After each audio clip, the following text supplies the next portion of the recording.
This program features live coverage of an African safari and may include animal kills and carcasses. Viewer discretion is advised. Good afternoon and welcome everybody to Djuma Private Game Reserve. We are with an Avoca male lion. My name is Steve and you are on your own live African safari.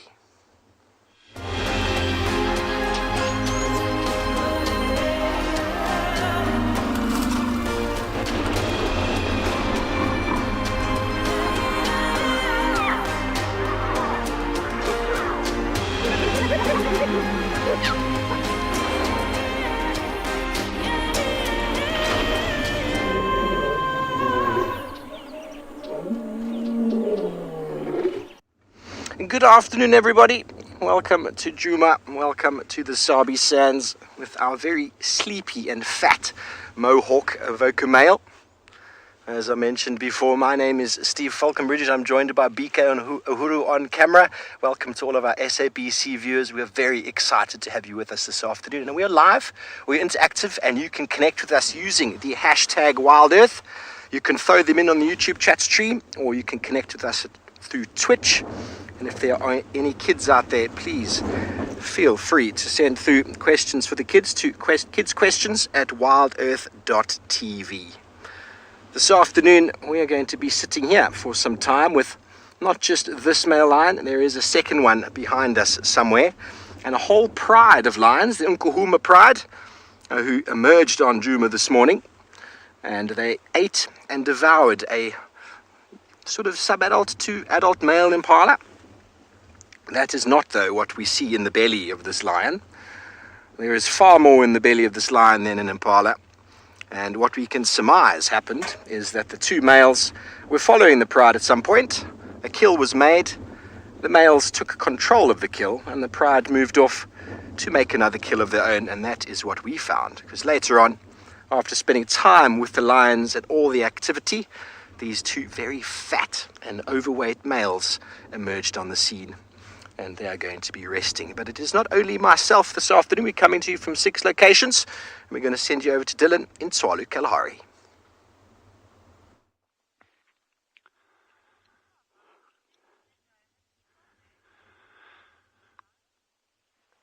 Good afternoon, everyone. It's another amazing day out here.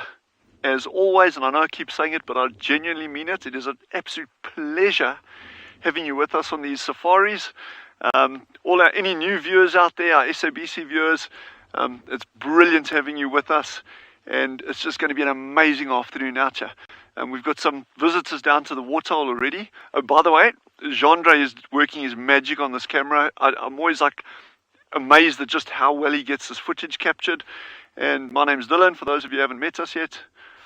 So we got this gyro that's just been down here drinking. There was actually a group earlier here of about 15, 20 of them. They've moved off, but we'll go catch up with them just now. And then just across to the left as well, you'll see what appears to be a sable cow and bull. No, I'm just kidding, it's 2 bulls. There's 2 big bulls drinking over there. And this is the same 2 that were down here, I think it was day before yesterday. And they were doing a bit of a territorial, there was a bit of a territorial thing going on there, dominance thing rather. But look at those magnificent animals. Those horns are just gorgeous, gorgeous, gorgeous.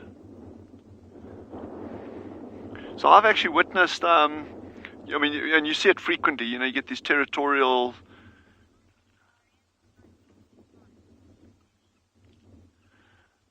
Hi Debbie, hi Safarians. Debbie says, what a gorgeous afternoon to be out on a safari like this, eh? And some of you may be very familiar with the animals that we see on these safaris, whether it's here at Tswalu or in other areas. Some of you may be completely unfamiliar with them, but some of the species may be completely unfamiliar to everyone. And please feel very, very welcome to ask us questions. If we don't know the answers, we will do our absolute best to find the answers for you. And this is about a learning thing together. It's not we have all the answers and no one else does. Feel free to comment, ask questions.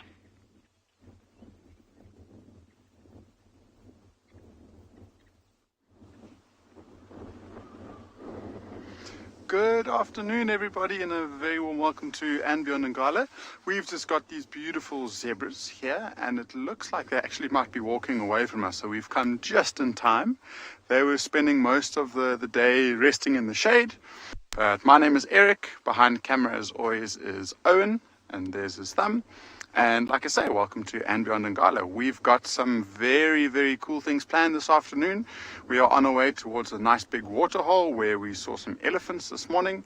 Maybe we catch up with them.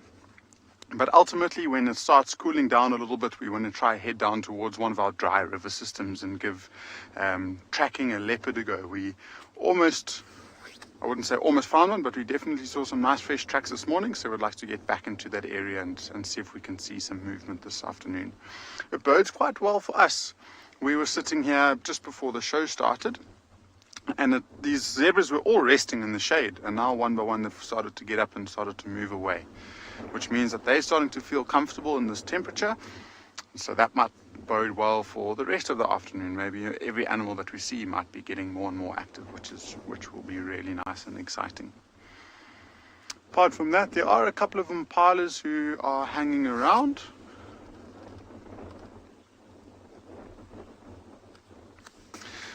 I wonder, you asking why the animals aren't really afraid of the vehicles. And it's a combination of knowing an animal's behavior, so trying not to, I guess, make ourselves look too aggressive towards it. So we approach them nice and slowly, show them that we're not harming them in any way, or not trying to harm them. But then also, once they start, over the last couple of years, they've started to understand that we pose no threat to them. We're just basically here to be around them. They don't know that we're looking for entertainment purposes, but basically it's just knowing animal behavior and understanding what they might or might not do if we get too close to them. So I think we're going to carry on driving. That waterhole's just around the corner, and let's go see what we can find there.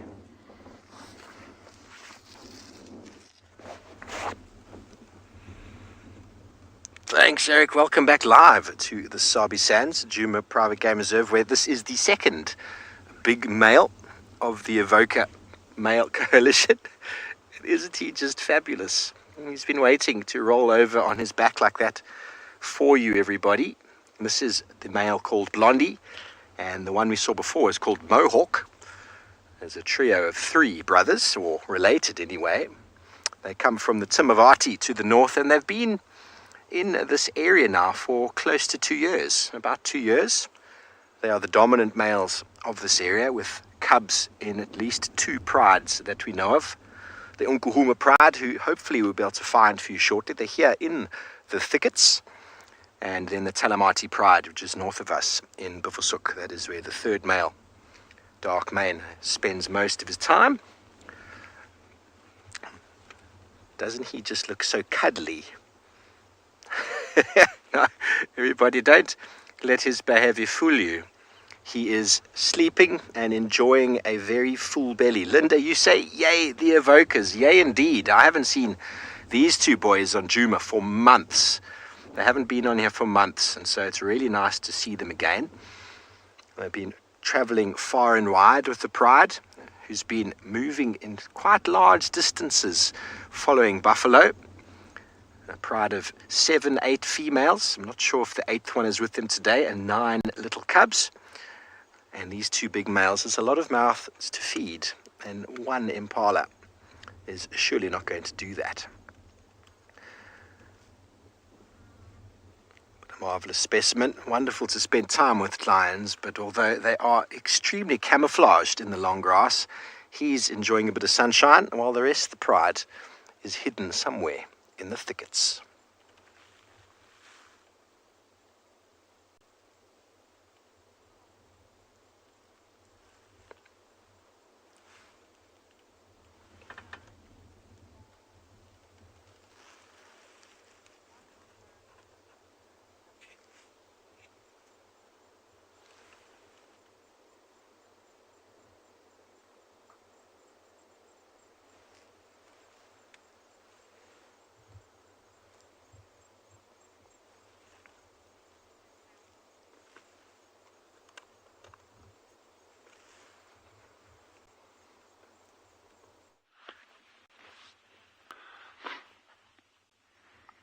We're just watching this giraffe feeding on this tree here. It's not an acacia. It's not one of the thorn trees. It's called a shepherd's tree. Super palatable. But while we're watching them feeding, I was given a question the other day by one of the viewers, but why is a giraffe's tongue blue? Why does it appear to be a blue color? And I actually didn't have the answer, but a good friend of mine actually sent me a really interesting bit of data on them that and we know the darker a color, it's probably likely to have a very high melanin content. And there's lots of reasons for that, but we can get onto the bird story there. But in terms of giraffe's tongue, apparently that darker color from the melanin, or caused by the melanin, actually aids in making the tongue nice and rubbery, which actually helps when they're feeding on very spiny plants. So that's a nice bit of information on the giraffe's tongue, for any of you who are wondering.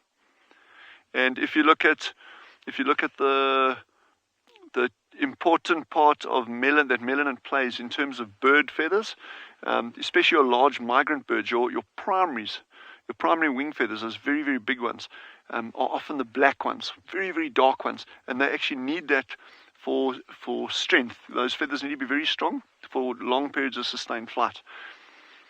But I mean, that's not the sole reason why you would have dark feathers. I mean, there's a whole lot of other reasons as well. But anyway, I'm just gonna sit here a little bit longer, and I want to watch them feeding on this tree.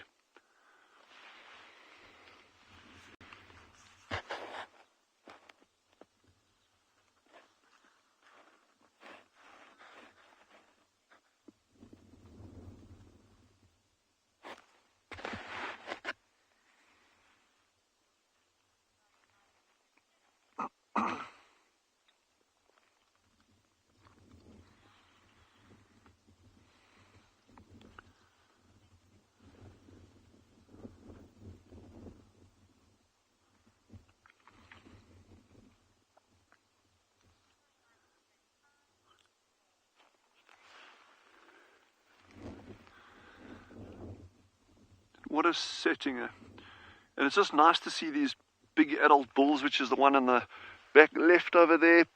And you can actually see the size difference. Yeah, that one that John is zooming in on there now, that boy. You can see the size difference compared to some of those other giraffe. The cows and the younger bulls. And these animals are standing over 5.5 meters tall.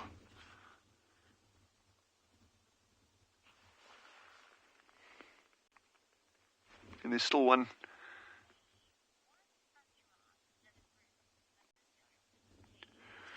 Haley's asked a lovely question there, and I really enjoy this question for a number of different reasons. Haley has asked, why do some giraffe live in groups and others don't? So why I like it is because, you know, when you look at a herd of impala, okay, they're small animals, and this has got a point here, I promise, but they're very small animals. So if that herd of impala was spread out, let's say over a square kilometer, even if you had 100 impala in thick bush over a square kilometer, they would not be able to see each other, and they would have to really be relying on things like hearing or maybe scent at best. But for all intents and purposes, they would be split up completely. A herd of giraffe, if you take 20 giraffe and you split them up over a square kilometer, they are all going to be in very close contact anyway, because they can see each other clearly. So that's the first thing. Just because you see an individual, unless you've scoured the landscape with binoculars and you cannot see another giraffe, it is very likely that there aren't other giraffe nearby, even if you only see one initially. In terms of the group associations, they do form very loose associations. So, for instance, we may get this whole group together now. There could be 20 or 30. I can't see further down now. But maybe in a week's time, all these big bulls have moved off. In fact, that big bull that walked through the frame earlier, that animal we actually recognized, and we saw him about 5 kilometers away down the road the other day. So he's moved away, he was by himself, he's moved up, joined this group, and he'll move off later. So you get these loose associations, and your big bulls are often by themselves.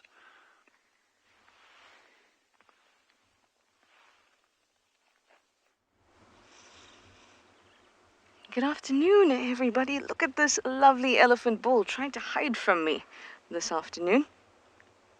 It's just there near the Mulwati, which is our drive riverbed. Hi everyone, my name is Trishala, and I've got Niels on camera this afternoon. We're very excited to have you all on board, especially our SABC viewers. And we are hoping that this beautiful elephant bull will come over to the dam that's just to the west of us. In fact, I'm on the dam wall, hoping that he'll walk up and give us quite a spectacular sight. Elephants in the water, whether it's drinking or playing, is just something very special. And this bull seems to be quite a gentle giant. Jackal, you say he's playing peekaboo? Jackal, I feel like he hasn't even noticed me, which I think is even a little bit more painful. He's very interested in some of the vegetation down there. And like I said, it's a dry riverbed, so a lot of the water that still is around would collect in the soil down there. So vegetation grows with a little bit more nutrients for longer. And that's what's really interesting to him particularly. And it's keeping him very occupied. You can see the ears are swinging every now and then. to try and keep himself a little cooler. Being a large animal, it's difficult for him to actually dissipate heat. So he uses his ears to help. So I'm going to wait here and see if he comes to drink, and I'm going to send you over to Clive.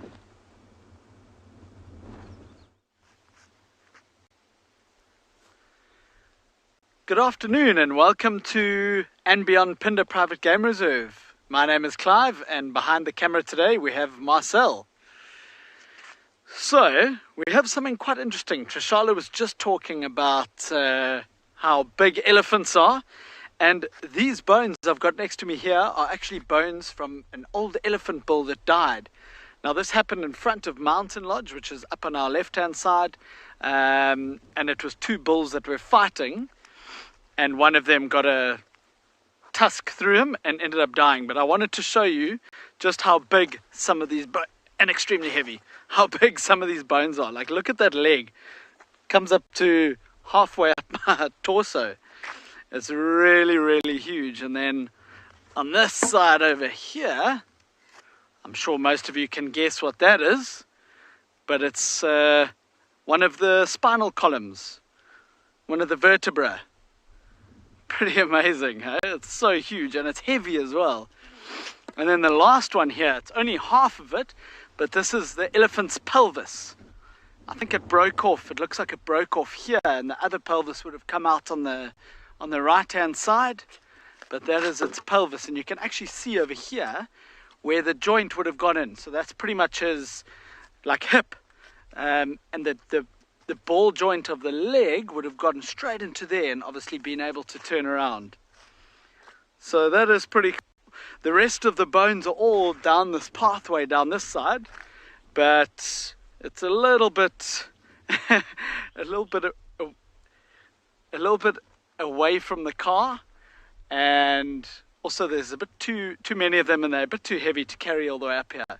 But I thought I had to show you these ones because they are really, really cool. Our plan for the afternoon, though, is to try and find some cheetah. We yesterday morning, for those of you who saw, we had a cheetah with two cubs that had killed an impala. They were not there this morning, but we're going to try and find them for you. And in the meantime, we're going to send you over to some giraffe.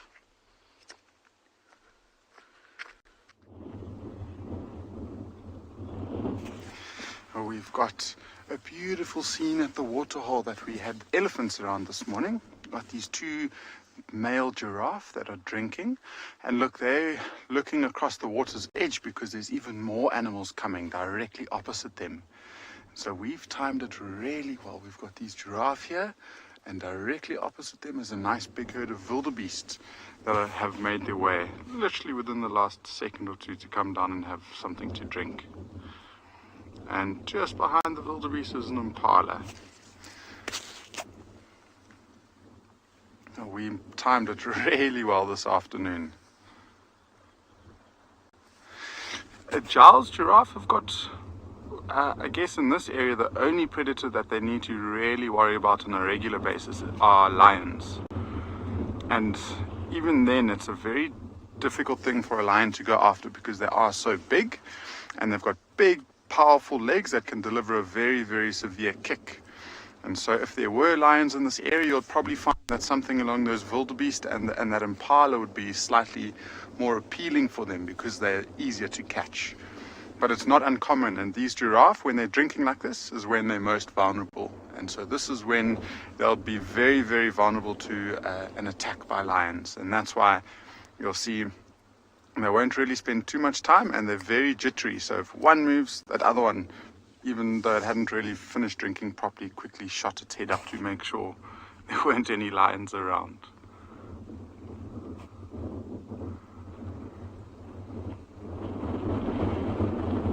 And there's that impala there's just coming down to drink now. So literally 3 mammal species drinking at exactly the same time.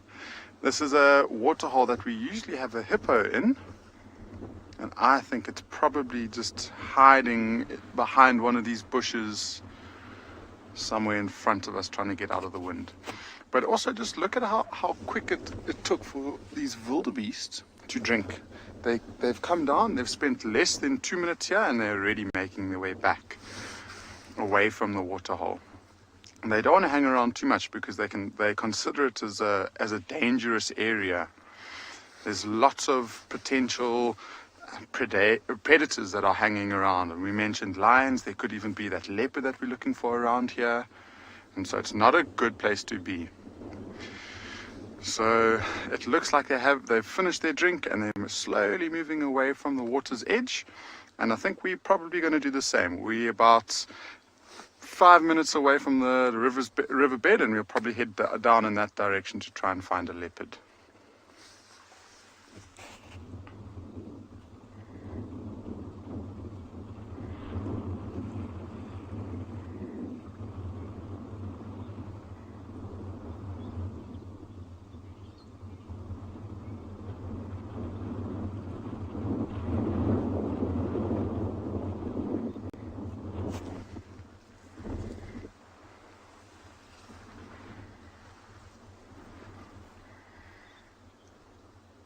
Zoom into the eye.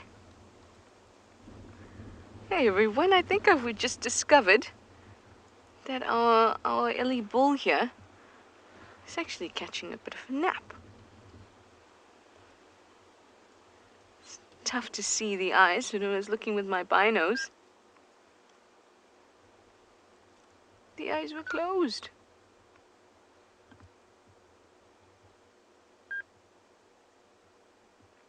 Now they'll catch naps like this when they're standing up.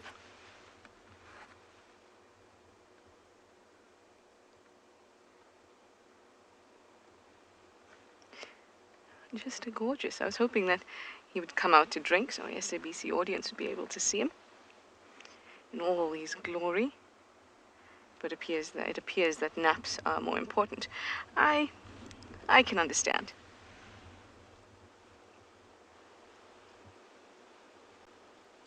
He's been in this position for at least 10 minutes.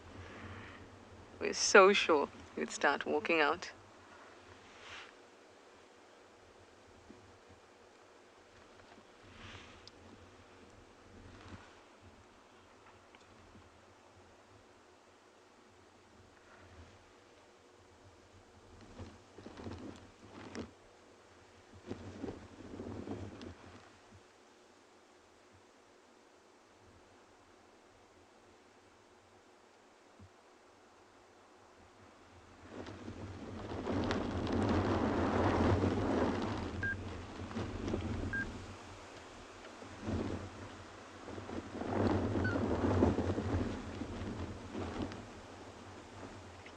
It appears that our bull is now sleeping.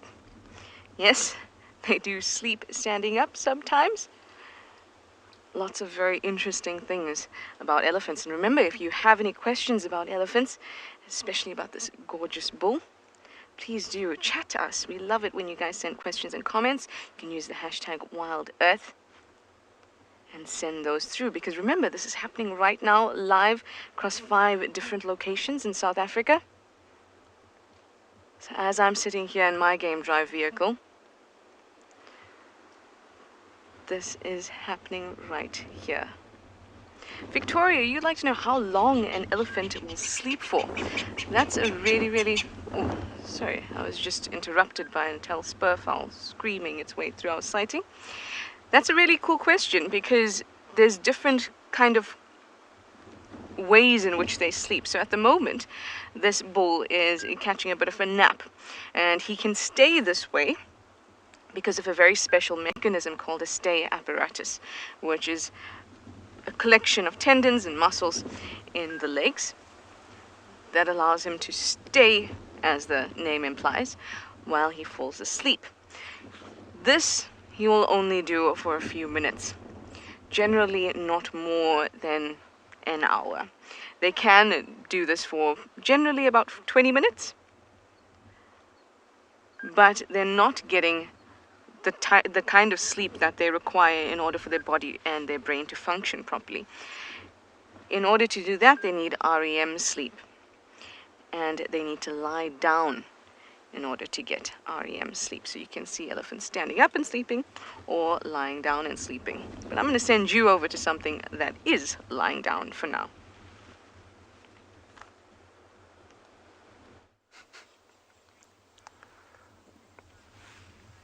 Well, thanks, Trish. This lion has barely moved since your last with us, everybody. His belly is full, not as full as his brother over there, but his belly is very, very full. Lions can eat, some people say, 25% of their weight. And that's an interesting fact, because this guy weighs 200 kilograms plus. I would probably guesstimate him to be closer to 220 kilograms. Obviously, it's very difficult to get a gentleman like this to stand on a scale, but it is enormous. Can you imagine being hit by something that weighs 200 kilograms? The biggest rugby players we see around, biggest, are like 130. And they don't move around the park nearly as fast as a lion does. So you can imagine the bulk. And a big boy like this, two of them hanging around with the pride, do a lot of sleeping. Sam, you want to know what a lion smells like? Sam, lions don't smell very nice at all. They actually, all predators have got this very, very rancid, death-like smell. I actually was tracking them this morning and came to a point where they'd been sleeping, and the smell was actually overwhelming. And it is one of the reasons why large cats, lions, leopards, will often roll in the dung of other animals, buffalo and elephant and rhino, to try and mask that smell. Because their smell, being quite rancid and quite death-like, gives away their sort of presence. And if an animal smells a lion's approach, they will react to it. So often they'll try and mask their smell, but it's very difficult. Lions are not very hygienic. They're very dirty.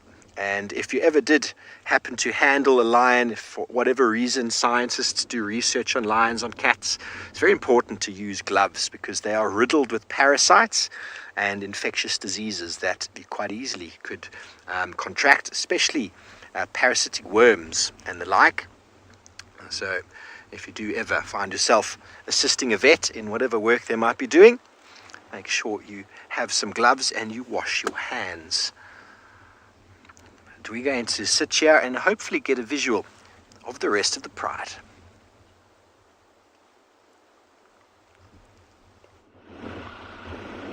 No, he's running.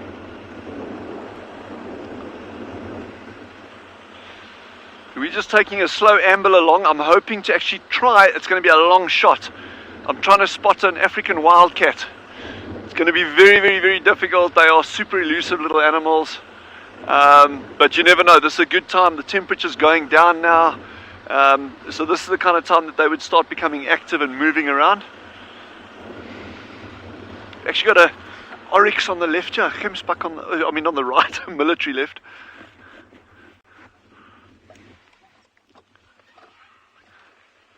It's what we call a gemsbok in Afrikaans, and a oryx is the generally accepted name for it.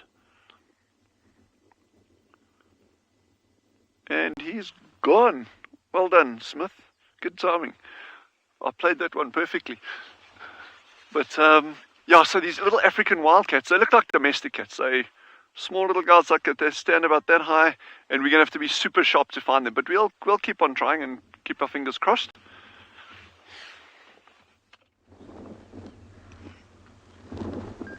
African wildcats are gorgeous and very rare to see, so I hope that Dylan does have some luck. Believe it or not, my bull is still napping. But they can come out of the state just like that. That was me clicking my fingers, by the way.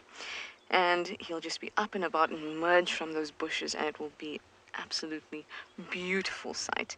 And I think my patience pants are sufficient to wait for him to emerge. You can see how well this grey color merges with the bush. You can barely see him because of the grayness of the bush.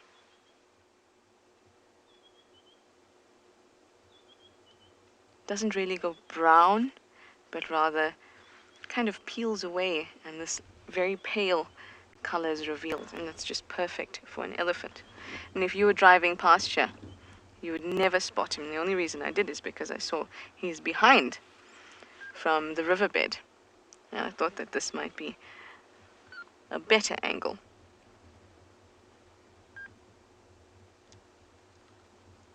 Even as they move through the bush, you'd think these massive, heavy creatures would make a lot of noise, but they don't. They're super soft and they have lots of cushioning under their feet.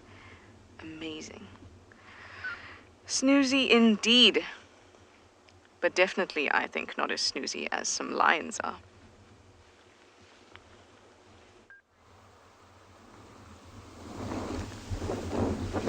Quite the afternoon indeed. Well, the wind has picked up. We've managed to find a couple of the lionesses, and there's a cub just on the left there. Here we go. Hello, little one. Now, the Unkuhuma pride, as I said, there used to be 9 females. There's 8 last I was here. Well, there were 7 last I was here, and 1 was missing. I think I haven't counted today. I haven't managed to. They've all been hiding in the long grass, but they've done quite well with the cubs. There were 2 boys born in June of last year, and then there was a few more litters in August, September of 3 and 4. One of those individuals didn't make it, and then another litter of 3, and only 1 made it. So we've got a whole new generation of lions here. 9 little cubs are still going strong since January, and that's very exciting because we lost an individual last year by the name of Nana. She was the oldest lioness in the pride, and you need this recruitment of animals, of lions coming through to sustain the pride's growth, and a lot of these cubs are boys. So we need to have girls to sort of supplement what's been lost, because the boys after 2-3 years will be pushed away, as is the natural state in lion prides. But with the wind blowing like this, it is possible that these lions might get up and start moving. They're not as full as the 2 males, so we might see them move. They're very exciting if they do. Beautiful afternoon light, and seeing a female grooming like this is always a positive sign, because they often groom, get up and do some stretches, toilet break, and then start moving. We're not too... Hello, little one. Not too far away from the closest watering point. That might be the next port of call, and if it does happen, we will follow them there. But for now, they're still quite snoozy in the afternoon, and we're going to stay right here with them.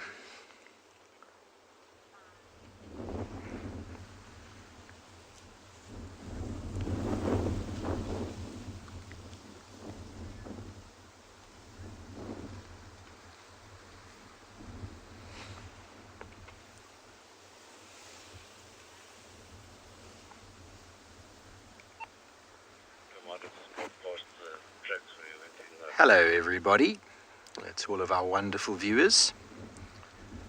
Wonderful windy afternoon here in Djuma with the Unkuhuma pride. It's wonderful to be spending time with them as always. So happy to have all 9 cubs still together. It was quite tragic when we heard of Chela's loss, but it is what happens in the lion world, I'm afraid. It was a tough world being a predator. It was a tough world being an animal in the wilderness. But that toughness is what moves forward in the population. Oh, hello, little pretty one.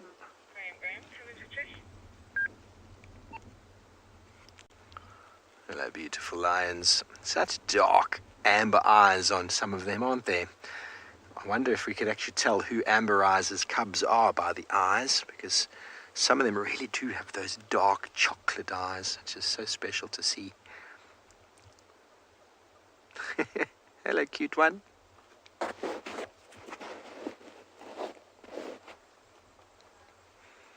It is quite positive, though, seeing them all getting a little bit more active. I haven't seen all of them now. There's still a lioness off to our left, ensconced in the bush, some more in front of us. Haven't moved far from this morning, which is what expected.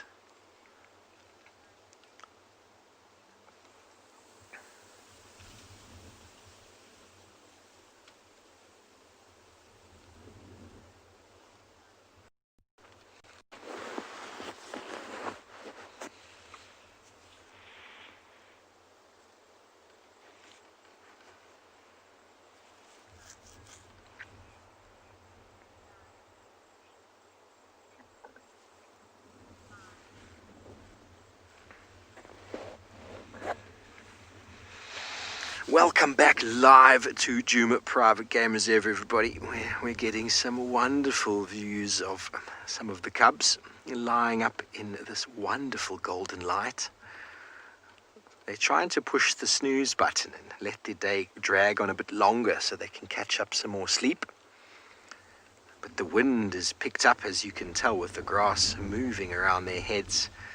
And so it's possible, as I said before, they might get up soon. But yes, they to blend in quite nicely, don't they? On our way back in, I had to be very careful on our movement here because there are cubs lying in the grass, and the pride's very relaxed, and they're a very relaxed pride to vehicles. And so they don't really move away. And so they're sleeping in the grass, and if you don't pay too much attention, you could potentially get a bit too close to them and give them a fright. So it's obviously not what we want to do. We want to view them in their natural state, and there it is. Cubs and lionesses slowly waking up and started to get ready for the afternoon. But it sounds like Dylan has got a standout bird. I wonder which one he's got.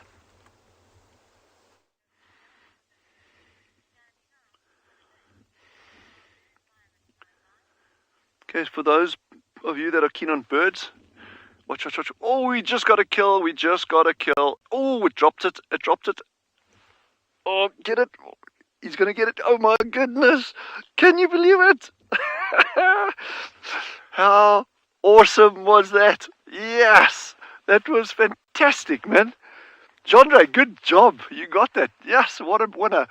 That was unreal. So that bird, for those of you who enjoy birding, is called a common fiscal. It used to be known as a fiscal shrike. They changed bird names they changed bird names. But he obviously saw something, so they hunt from a perch normally, went down, grabbed, and then the thing actually got away from him, and that's why he was doing that, hovering there. So that was beautiful to see. What I actually meant to point out to you just before it took off like that was they got this beautiful white eye stripe. That is not typical. Most of you that'll know this bird from other areas of South Africa or Southern Africa will see it's actually perching further away down to the right there now. It's quite far. We'll see if we can get it. We're going to sit dead still because otherwise Jandre is going to beat us like a red-headed stepchild.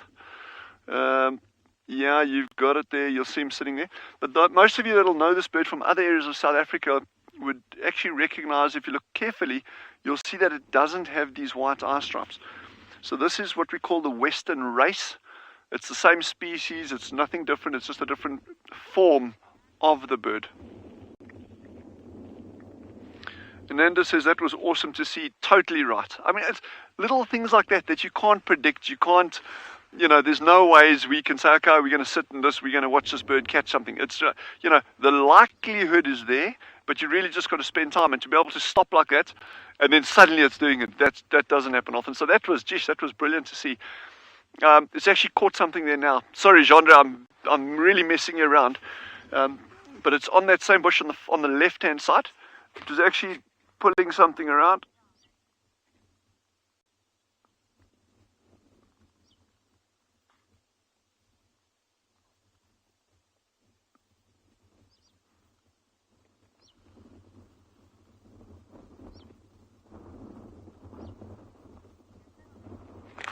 Okay, there we go. Yeah, if you're still with us, so it actually caught something. So we have got a kill, and these birds, what they sometimes do, and I'm wondering if it'll actually do it now, they sometimes impale their prey on spiny bushes. So where it's got thorns or spines, or even just very sharp twigs, not thorns or spines, also sharp twigs.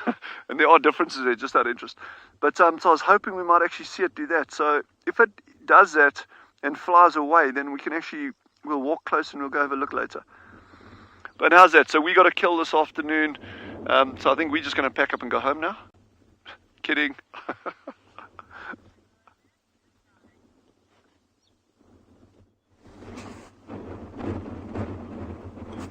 Well done, Dylan.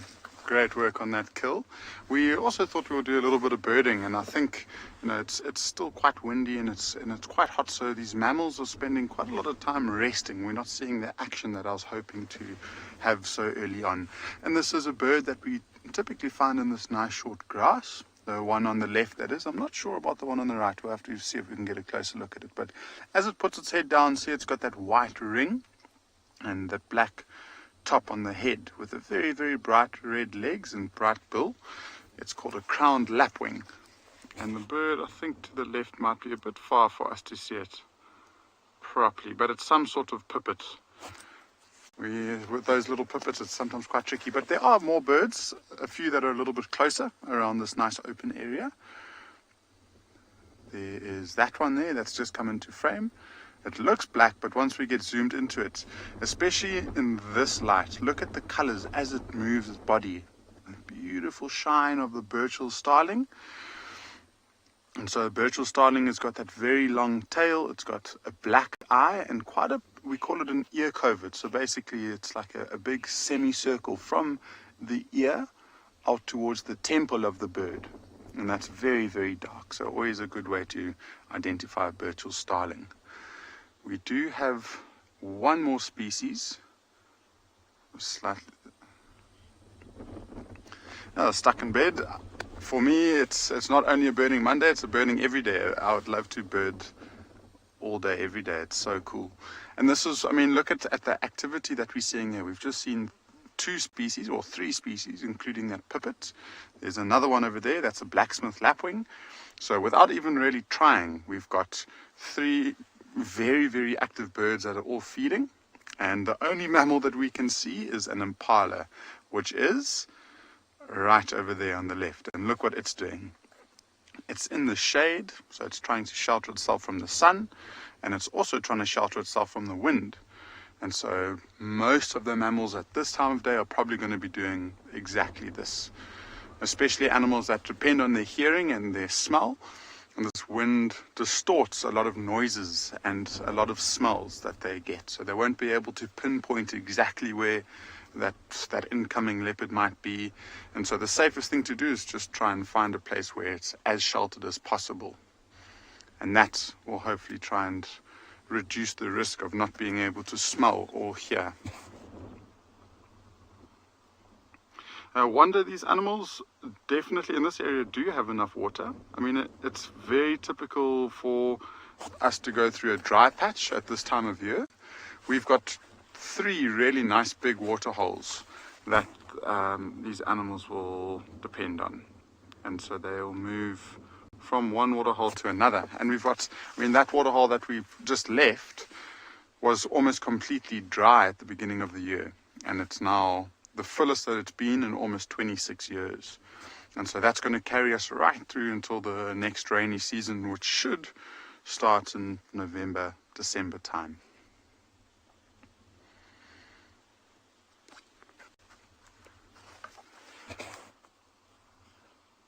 So we are going to, I think we've seen as many of the bird species that we can find here. So myself and Owen are going to keep driving, and whilst we're driving, still looking for this leopard, we'll send you across to Trish.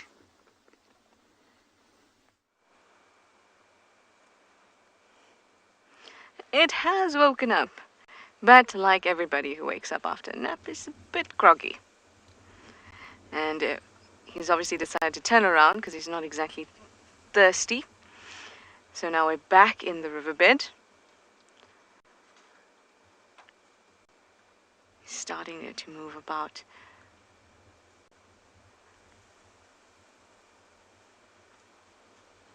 I want you to listen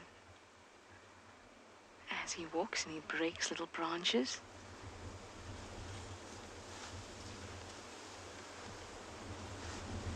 Oh, glorious, glorious.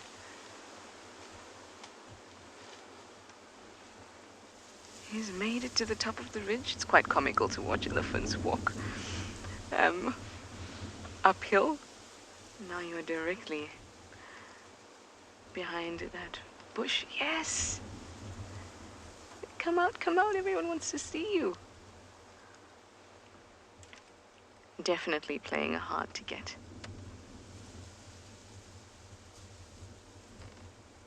Oh, there we go.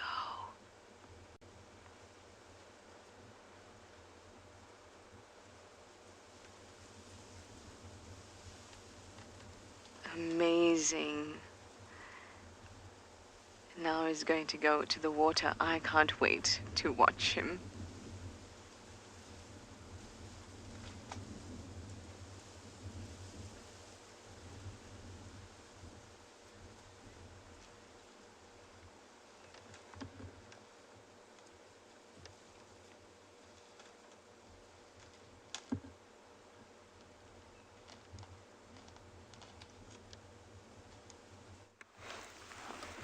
Hello everybody, we've just moved forward slightly to give space to somebody else, and there's actually a bit of view of our scruffy little lions.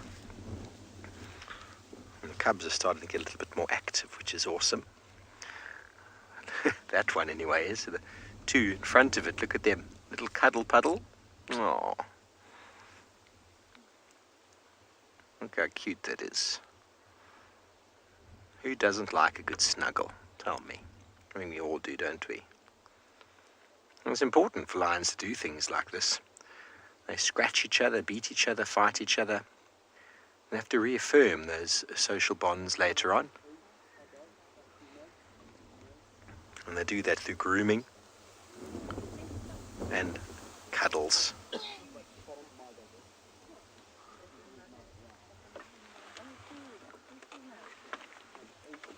Might hear some other voices. We're not the only ones in the sighting at the moment.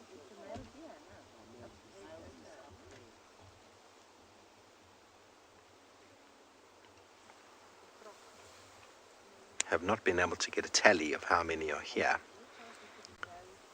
But this morning I definitely counted 7 adult lionesses and 9 cubs.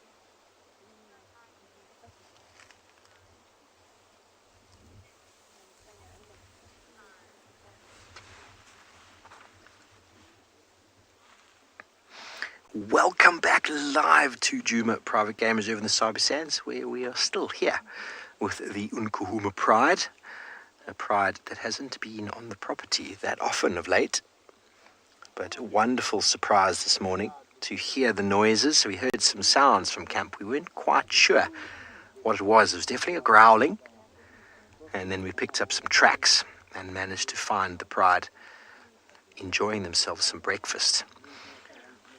These little cubs are very, very cute, having a little cuddle session right now. There we go. There's 2 of them snuggled up nice and close. Tom, you want to know how far away you can hear a lion call? Well, the lion roar, a territorial call, is said to be heard from 8 kilometers away. But now, bear in mind, different times of year, forgive the noise of other vehicles, we have another vehicle in the sighting, but at different times of year we'll have different vegetation density, which means a call can go a little bit further in the winter months when the vegetation is less. And also ambient pressure or temperature, the pressure on the air, can also push a call a little bit further. So that's why lions and predators call at night. It goes so much further. But the growl that we heard must have traveled about a kilometer or so. And that's what we heard. And we did concentric circles until we finally picked them up.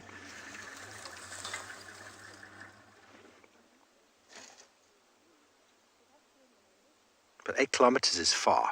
It's very far. And that is the territorial call. And Djuma actually means the roar of the lion. Djuma. Okay, we're going to send you back over to Tswalu Kalahari, back over to Dylan, who's found an ostrich.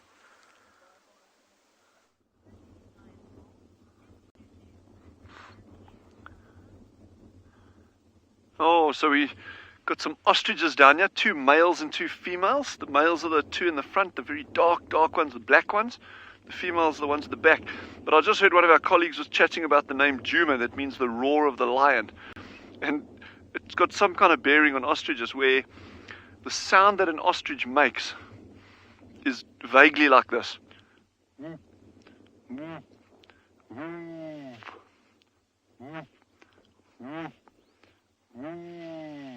And from a distance, that can, at night, it can actually sound like lions roaring.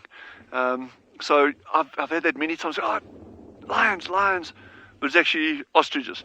So yeah, that's just speaking about the name Juma and lions roaring and linking it to ostriches. It's always quite fun. I like those little, and there they go, somewhere in there.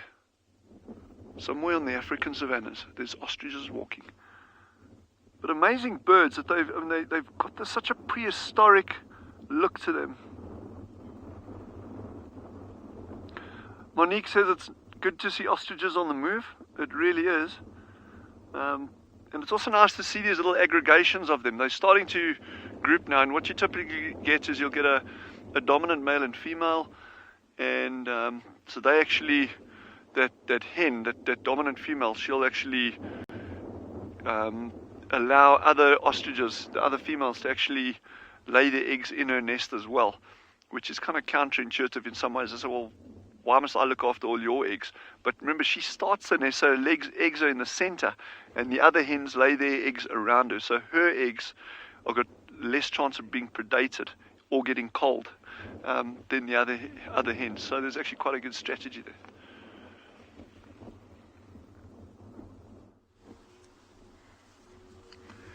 We've just dropped down into the river and we found one of these elephants, which is really cool. And look what it's doing. It's in a big hole that it's been digging, or not it, but elephants have been digging over the course of the winter time.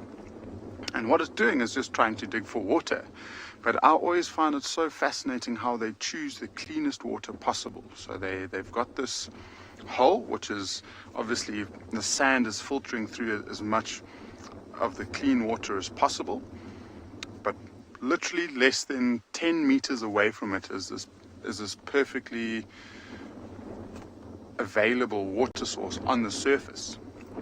But it's decided not to drink it because it might just be, I mean, it's quite old water, so it might be getting stagnant, doesn't taste nice, and so this elephant would much prefer to use this beautiful hole that a lot of elephants have been using over time. And if you look on the ground around it, there's just so much elephant dung. It just shows you how much movement elephants have been coming into this area, especially to drink.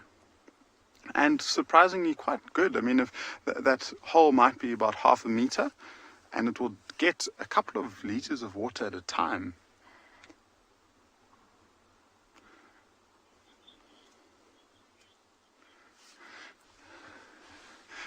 Shelly, its toenails definitely help it dig, and they've got I always get this wrong, I think it's 4 toenails at the front and then 5 toenails at the back, and you don't see them at all very often. This one's moving off now actually, but the toenails are very, very hard, and so they use it for digging not only in soft sand like this, but in hard ground to try and get to some roots or whatever. They'll use those toenails to drink. I mean, to dig, not to drink. See, it's got a bit of a fright by that bird. I think the wind might have freaked it out. Its ears went out. It almost shook its head in frustration at that bird. And now it's retreating into the dense bushes like that. And that was a quick change in behavior. And elephants is one of those animals that depend on their hearing and their smell. And so they would much prefer to be in an area where it's nice and dense and out of the wind, where they can hear and smell a lot better. And so it was quite a nice little short view of that elephant. It seems like it has disappeared off into the bushes, so we won't see it again. But always nice, especially to come past this little water hole here. And it's almost the end of our time with the SABC, and thanks everyone who was here to join and watch. And just a reminder that the show does carry on for another 2 hours at Wild Earth on YouTube, so feel free to switch over and have a look. And it's certainly been an action-packed afternoon. We've got lions, we've had zebras, we've had giraffe, ostriches, a variety of birds. We've got a nice little bird to end the show. It's a green pigeon. And so thanks all for joining, and remember, come and join us on your next safari. We'll be here, same place, same time tomorrow.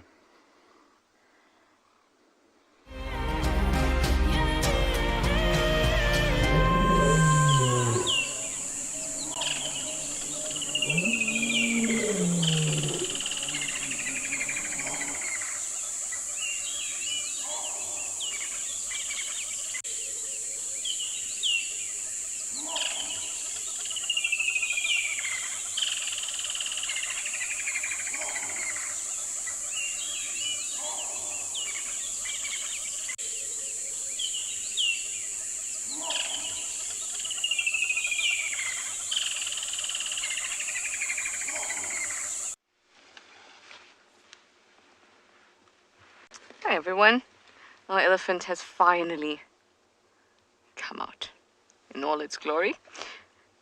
Oh, not sure if you heard that, but there was definitely more than we bargained for. A couple of extra sounds emanating from our bull here.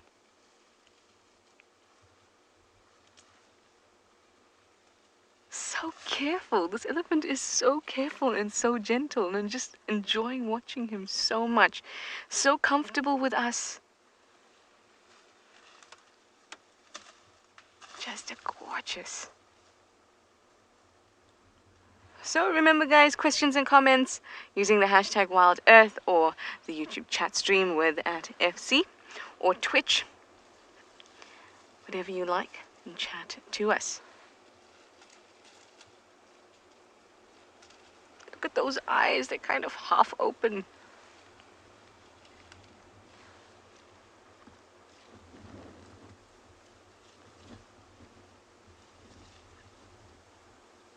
Such a gentle giant.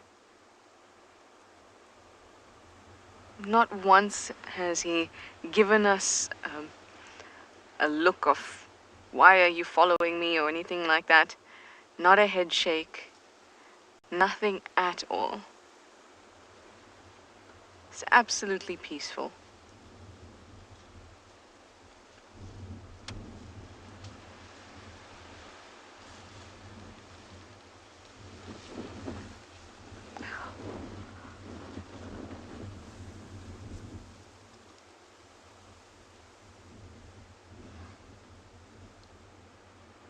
Always amazes me how this large creature can move and it's just so silent. Monique, you say what a lovely elephant. I'm gonna tell the elephant, Monique. Beautiful Ellie Bull, Monique says that you're lovely. I think it appreciates the comment, Monique.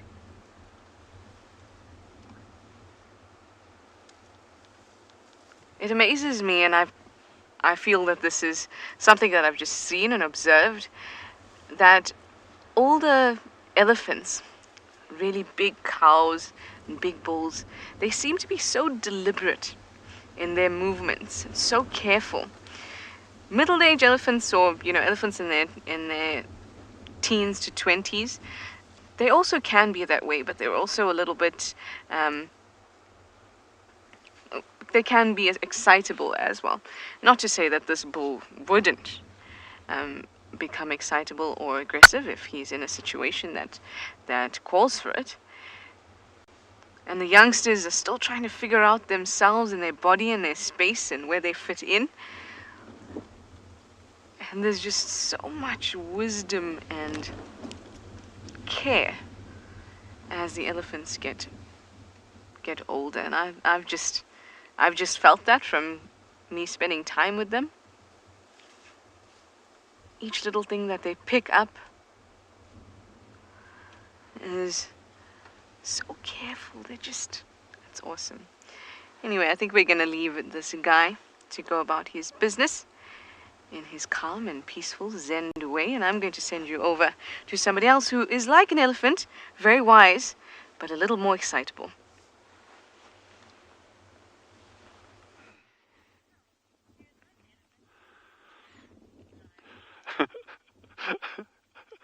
So here we've got white-browed sparrow weaver nests. These beautiful, and I'm going to show you one up close just now, but they often scattered on these trees. A lot of people say southwestern side of the trees, so that's one way of finding direction if you're out here, or you can use your compass if you have one. But I'm not entirely taken by that way of thinking in terms of, if you look at this tree, we've got nests scattered right from the west, across to the south, and right onto the east. And in fact, there's even one on the northeastern side of that tree. So if you're out lost in the Kalahari and you want to use those nests to find direction, feel very welcome to, but I wouldn't be doing it. But we actually found one of those nests that had blown off the tree. It was actually lying on the opposite side of the road. And here we've got it here.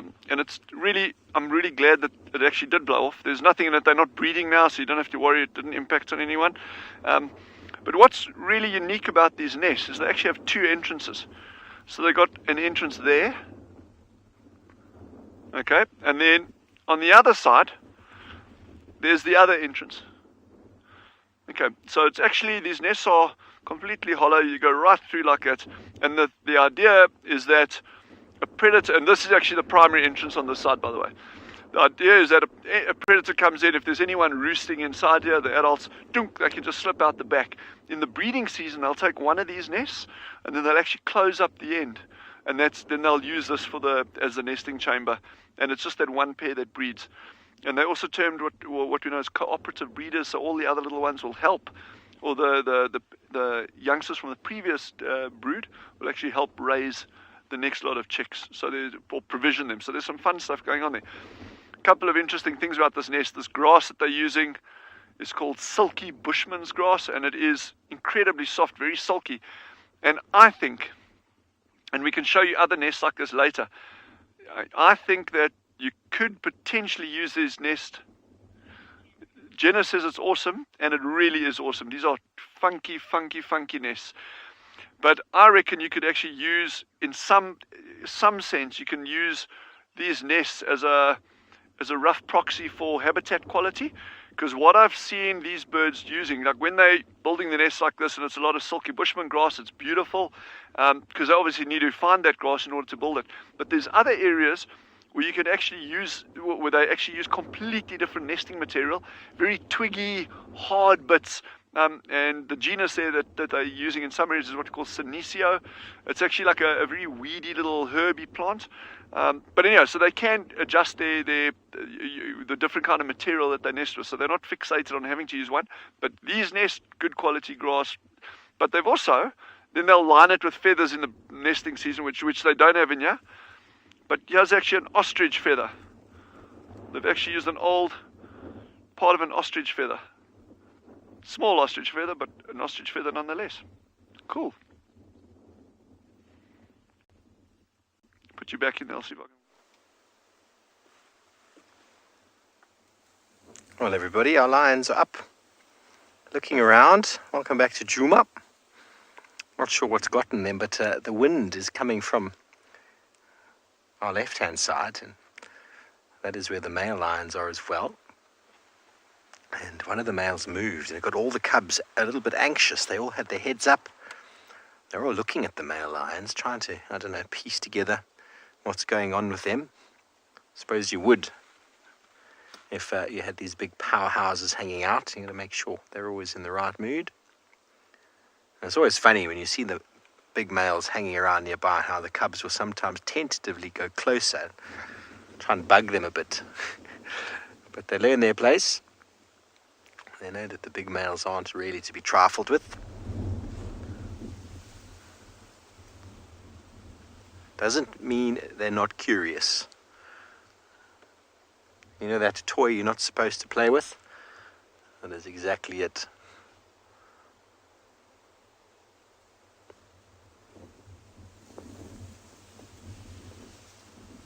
Hello, Lolette. Well, the lions you're looking at now, apart from that one sort of second on the right and the one bottom right, those are females. The lionesses don't get manes, but these little youngsters, males don't generally develop a mane for the first 1.5 to 2 years. You start seeing a little bit of extra fur growing on the neck. But it's also genetic and hereditary. So some males will get bigger, darker manes than others. And there's some school of thought that believes that the testosterone that's sort of generated during battle and during competition with male lions actually boosts the mane and creates more mane development. Obviously, that's also dependent on whether that lion has the genetic variation to develop a big mane. It is possible every now and again to have male lions without the mane. Obviously, it is an advantage. Manes serve many different purposes. One of them is intimidation. A big, dark, thick-set male lion's mane is more intimidating than a smaller male's mane that doesn't show him to be big and dominant. So it can avoid conflict straight away, whereas a smaller maned individual would have to fight every time. Also, the mane shows or creates a protection against the neck and body when males fight. 200 kilogram odd animals battling it out. The neck is a very, very dangerous area to get injured. There we go, you see she's got a mark on her neck. So the cushioning created by the mane protects them in battle, protects the vital jugular, and also has that element of being quite intimidating. You see a big, burly, dark, thick-set mane. It's a little bit more intimidating than a male lion that's walking around without a mane who looks like a female. Hyenas don't mess with male lions. Doesn't matter where you come from. Maybe in massive packs they will, but generally they avoid them. But they will give lionesses a very hard time. Here in Djuma, though, the hyenas stay well clear of these lions. And Jenna, ouchies, yeah, it's an injury. I've seen far worse. Lions have got the unbelievable ability to heal some of the most atrocious looking wounds. Wounds that would surely kill you and I. Lions just walk it off. Well, it is very exciting that they are getting to a little bit more of a movable state. One lioness was lying behind us and she made a little call, that little contact call, and all the cubs jumped up, ran behind our car and greeted her, heads rubbing, meowing, making all those wonderful lion-like sounds. Oh, I love you, Mum. And then they came back and started bothering the other lionesses. They're basically saying, we've had enough sleeping now. Can we get up and get a move on with the day? Those of you with kids at home will know exactly what I mean. They have a different body clock, don't they, youngsters?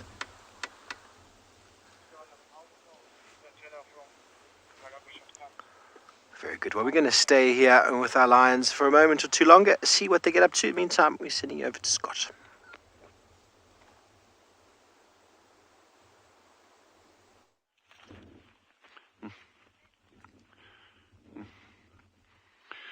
So this hasn't got a lot to do with animals whatsoever, but I really just wanted to highlight the fact that there is beauty all around us, all the time, wherever you are. And sometimes it just like means looking away from the standard stuff and saying, well, what else is out there? Here's a beautiful pattern, absolutely stunning pattern created on the ground over here. And if you look at it, it's like really weird. And all it is simply this single bush, this loose broken bush. It's what we call a dune bush, that's actually just been rolling around up and down over here, creating these stunning patterns. So it just shows there's so much going on here. There's bird tracks there, there's a hare, hare over here, there's a jackal that crossed over there, there's mouse tracks further down that way, there's some what we call tenebrionid beetles just at the back over here. So they're just in an area like this, there's a myriad different kinds of tracks that one can see. But I just love the fact that you get these gorgeous patterns created by the most simple thing. There's always something to see, always something. Doesn't matter how small the area is. And it's actually quite a fun thing to do sometimes, is when you're not seeing anything, just stop and just look closely. Syke is just saying, it is so beautiful, and I agree with you. I mean, it's absolutely fantastic. And very often, I mean, there's even patterns here that I can't even kind of discern exactly what they are. But I mean, they're the most minuscule, tiny little things. There's a pattern over here that I don't even know if the camera will pick it up, but it's like smooth patches interspersed with other like little ridges. Now that could be a leaf or something that landed there, that rolled, blew away again. Who knows? But a patch of sand like this, it's been windswept and then it stayed nice and calm. The weather's calmed down and settled after that. You can get a whole range of other things on here. So these ones here, this is the hare that I was talking about. He actually came in from this side, and then he hopped around out over here. He would have been nibbling on this piece of grass. There's tiny little bite marks over here, and then he turned and he went out that way again. There's a buckspur spider over here. There's doves walking across over here. There's just so many weird and wonderful little things to see on there. I think we should do some fun tracking segments on sand. Sand is actually incredibly difficult to track on in many respects. It's very often very easy to say something walked there. Yeah, sure. Look, something walked there. But very often it's very difficult to determine exactly what the species was walking in this very soft sand.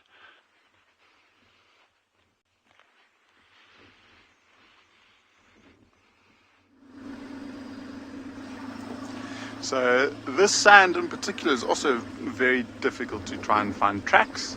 That's why we're driving nice and slowly at the moment, and we're heading into the direction of where we had those leopard tracks this morning.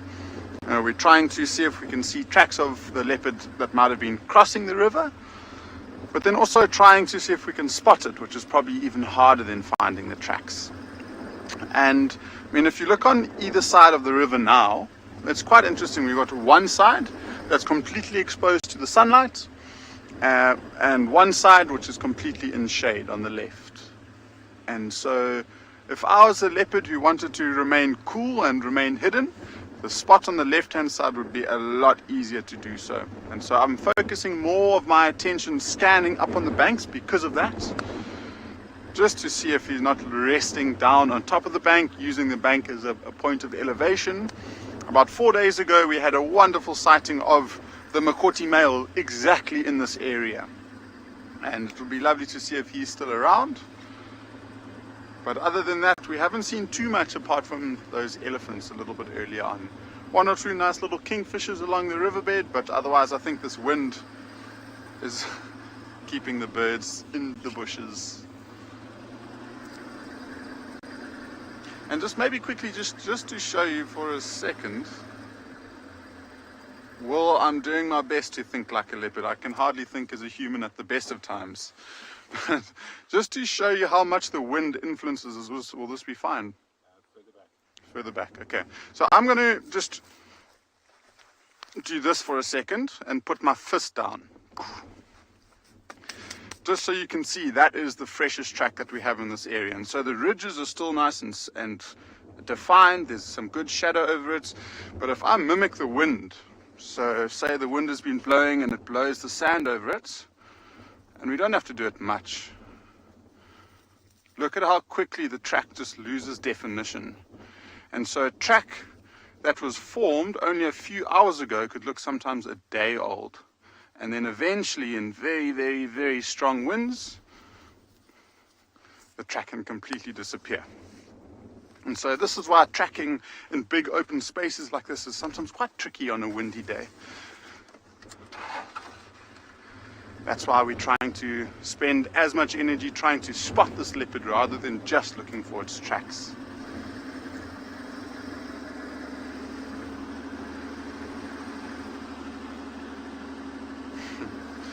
So we are going to keep driving looking for any sign of this leopard, but apparently Steve has already found a big cat for the afternoon. So let's go and see how his sleepy lions are.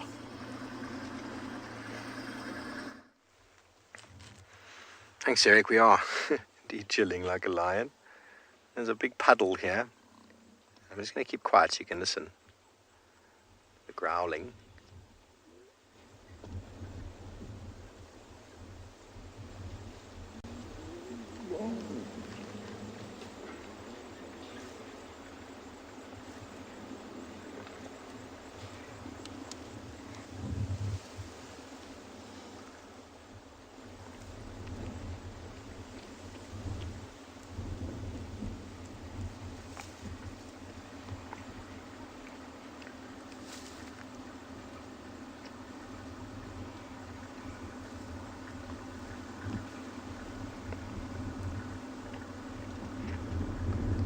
proper puddle of lions. Well, I'm in a bit of a quandary because I have got a lioness directly behind my car, and it's not possible for us to move right now. I'm sure we've had bigger concerns in our lives, haven't we, everybody? A lion traffic jam. So my plan was to go out and to do a quick little medicinal chat, and then to come back when the lions start getting a bit more active. But I think when you leave us next, I'll attempt to try and move and to switch around. I'm going to talk about a wonderful tree and boil it up a bit and drink it. See if BK is willing to taste some. He normally is, he's quite brave.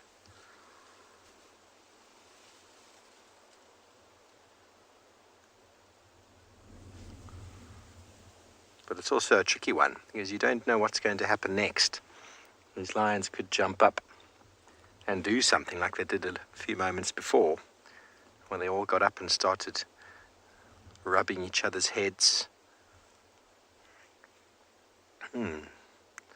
Maybe should I do a poll? That's a good idea. We've got two options, or three options I should say, but the one option leads into the other. One option is we stay here with the lions and don't miss anything. Option 2, and that means I do a medicinal chat in the morning. And option 2 is we leave now, go do a quick medicinal chat, come back and catch the lions still active. So, those of you who'd like to participate in our Twitter poll, please vote for A, stay with the lions and don't miss a thing. That's a Bon Jovi song, I think.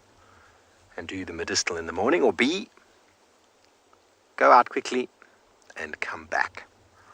Those are the two options, and I'm allowing the audience to answer for us today, and depending on what the poll says, I'll go with that.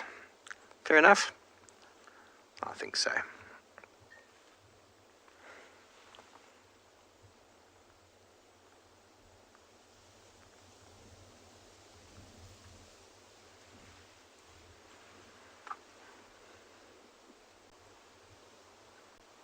Obviously, when I left this morning, I had absolutely no idea we'd found the lions. And that is the way it works on Game Drive. You never know what you might find. Just like the night before, driving around the corner, bumping into wild dogs. So those things just happen. They just happen.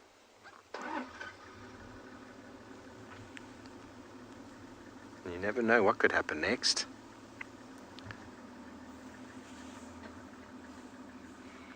Hello, Peaches. You want to know at what age lions will start to fend for themselves? Well, we generally talk about it being a year, that lion leopard cubs are pretty vulnerable until they reach a year. And then once they reach a year, lions maybe not so much, but leopards can fend for themselves and hunt, survive themselves. Lions obviously will probably do quite well, but they're very social cats, you know. But it's always once these cats reach a year, we're then generally quite happy and confident that they are going to survive. And then they're able to actually do a lot of the work themselves. I'm not saying they're efficient. I'm not saying they're good at what they do, but they can survive.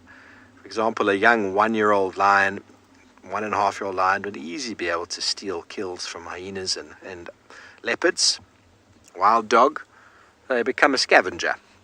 They might not have honed their skills necessarily very well, but they most certainly will be able to get some food. But before that, the life lessons haven't quite been imparted on them enough, and I'm not saying it's impossible for them to fend for themselves before 1 year, but it is quite difficult. It is quite difficult.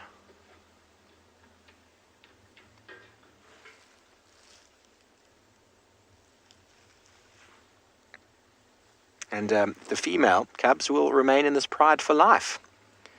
The males will be pushed out at the tender age of 2.5 to 4, depending on what goes on with regards to the new males or who the dominant males are at the time. If the evokers manage to stay for the next couple of years, which is sort of the average, 3 to 4 years is kind of like a Kruger Park average. I think it's lessened that these days.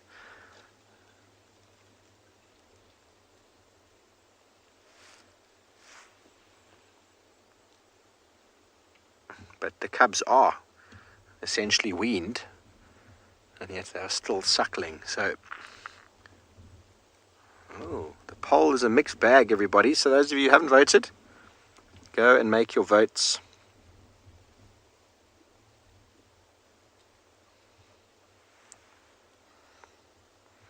Okay, well, while we wait for you to get back to us and tell us what you think we should do, let's go back over to my happiest of friends, Trishala.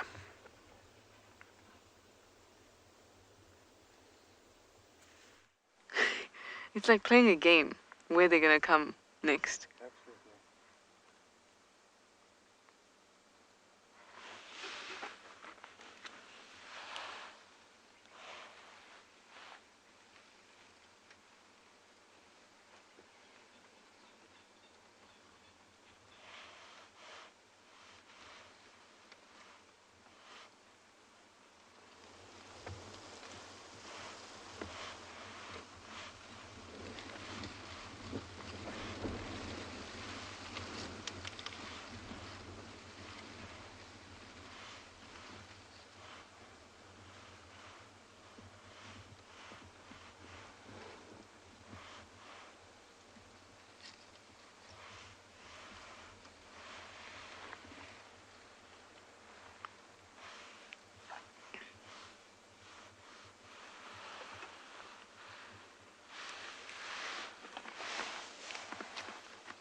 Welcome back to Ngala, and apologies for the loss of audio with Trishala, but we've just found this beautiful herd of kudus that's walking its way up along the river. And it's really cool because there's a mixture. So we've got a few young females, we've got a feisty young male there, and then one that's slightly smaller on the left. But look what this male's doing. See how he's got his head very low down to the ground? Ah, okay, it's feeding on something. I thought it was maybe sniffing the urine of one of the females. And they just really cool. Hey, got chased off there. This male's being a bully. It's just chasing a few of the females around. He's probably just starting to feel really nice and confident. I mean, those horns are growing. He's starting to feel nice and big. He's still got a long way to go though. I mean, those horns will probably triple, maybe even quadruple in size. It's just really cool to see them because, I mean, usually you don't get to see if kudus, if you're watching kudus, they tend to be out in the deep bushes. So you might just see their heads. You don't really see them like this a lot of the time. But these big males are really cool because they grow quite a fancy beard. And at this age, let's see, this one has only got 2 colors in its beard. So that very white tip and then a almost browny color at the base. But as they get older, that beard will turn into 3, sometimes 4 different layers of color. This one's very active. This group is quite playful, it almost looks like. And see, this one's horns, we get to see it quite nicely now. So it's grown out and gone in, and it looks like it's just about to turn and complete its first circle. And so, I mean, it's got another circle and a half to complete.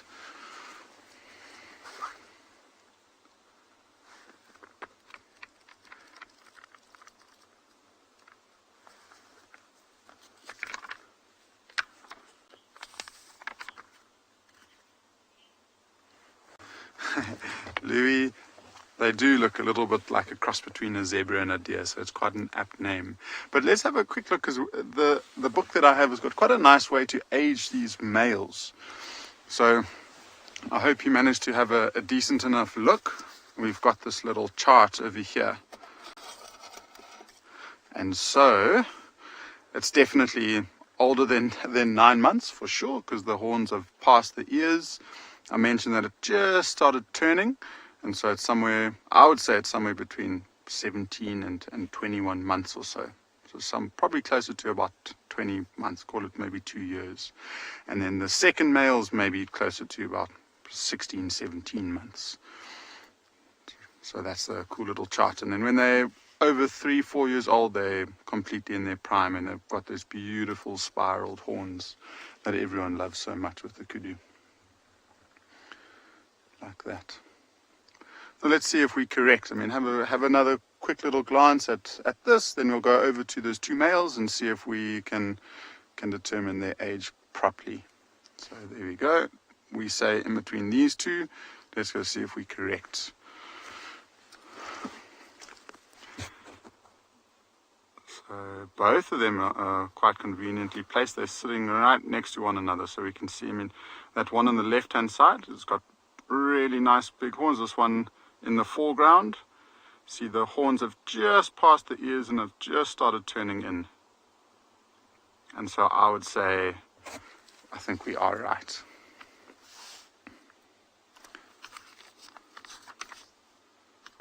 So probably in the region of 16, 17 months, and then the other one probably approaching 2 years old.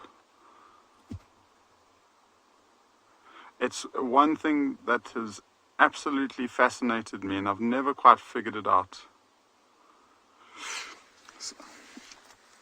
Roland, the max number of circles in a kudu's horns when they've reached their prime is never more than 3. So it will always be somewhere in the region of 2 and to 2.5 turns on spirals. So, I mean, once they reach that 2.5 twist, they just start growing bigger and bigger. So I don't think they've ever been recorded with 3 turns in their horns. But that young male, as he picks up his head, look how handsome he is. Those horns are perfectly in line with those ears as he points them out forward like that. And just look at how big those ears are. They're spending lots and lots of time feeding down on the ground. And they typically are browsers, so they often will put their heads into the trees to feed. And down in this riverbed, there's little plants that they seem to be feeding on. There you go. That male's just got a mouthful of plant that he's eaten whole.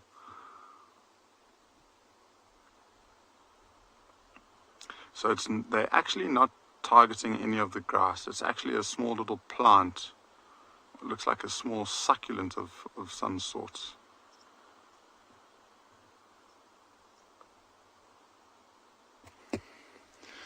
They always remind me, oh, there's an oxpecker coming to join the party.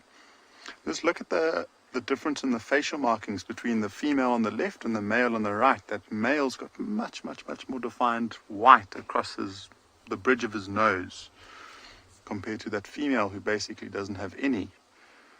And I mean, she's an adult, she could be getting old, so I wonder if those white patches are starting to become fainter and fainter. You see, again, that was a slightly nervous reaction from this kudu, and it's probably got to do with exactly what happened with that elephant. You know, maybe just a breeze and the strong wind might have freaked them out. Now, we parked far enough away for them to not feel too concerned about us.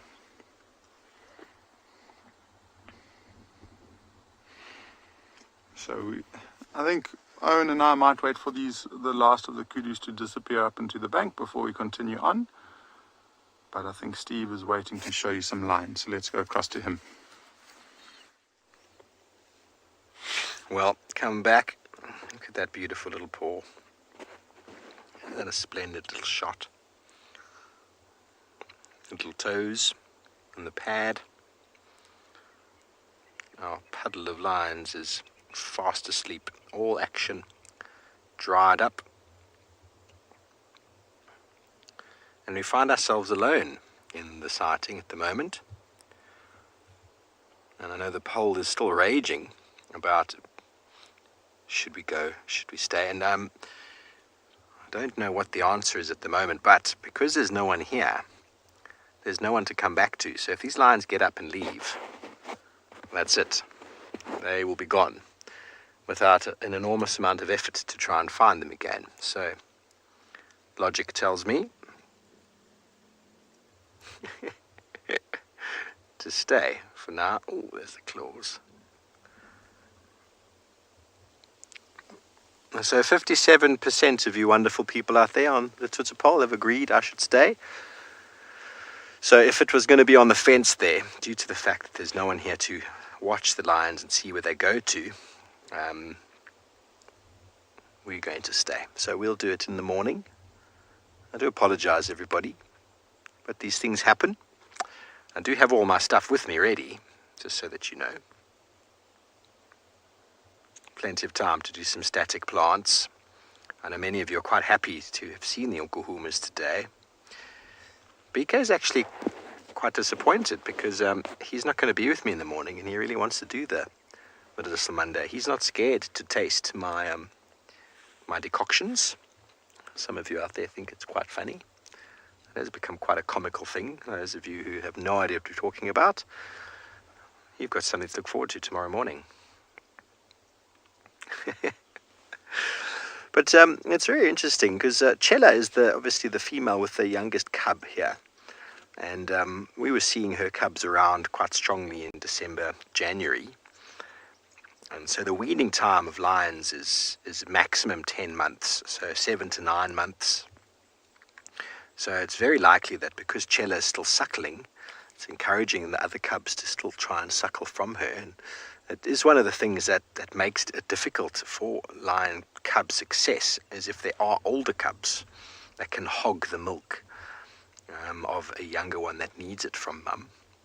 So that's why we're finding a little bit of sort of aggression before, some shouting and some growling from the adults, because no doubt some of them still are suckling a little bit due to the fact that there is a cub. Well, it's very interesting how these hormones work. I'm no expert, but I've seen at least 3 attempts, 2 successful suckles since I've been sitting here, and a 3rd attempt that was greeted with quite a bit of animosity. But everybody, we're going to stay here. Thanks for your poll and your answers, and we're going to send you over to Trish, who's found a small and, well, adorable animal.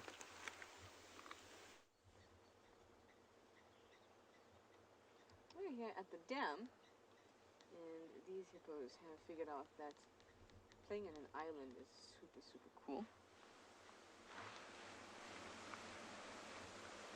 Either that or they've decided that they need to get some sun. Oh, there's some hippo action just behind them. I saw a very wide mouth opening, but now it's tucked back down. Aubrey coming home, Michelle.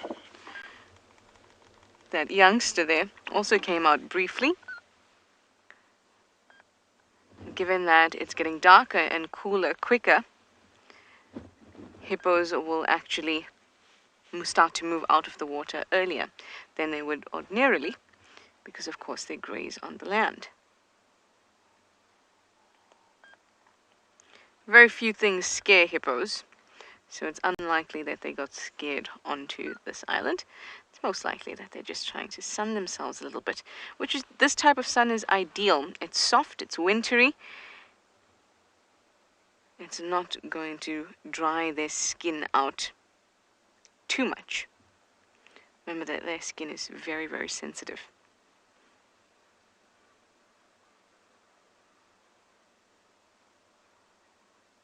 That picture was really mesmerizing for a second with the solid background of the moving water.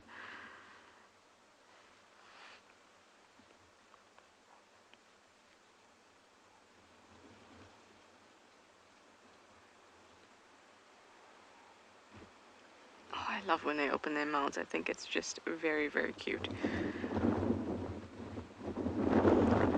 Oh, yes, have a seat. Fulton, you say you love these hippos? They're really cute. Hippos truly are. Oh, got a blacksmith lapwing photobombing.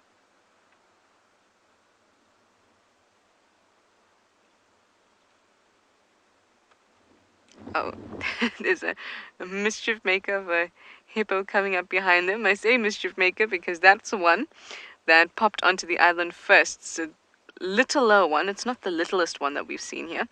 And it's been snapping its jaw all around very, very sweetly.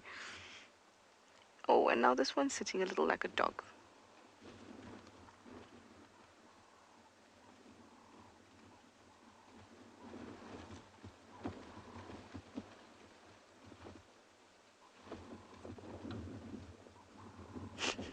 Gorgeous. They look a little bit tired.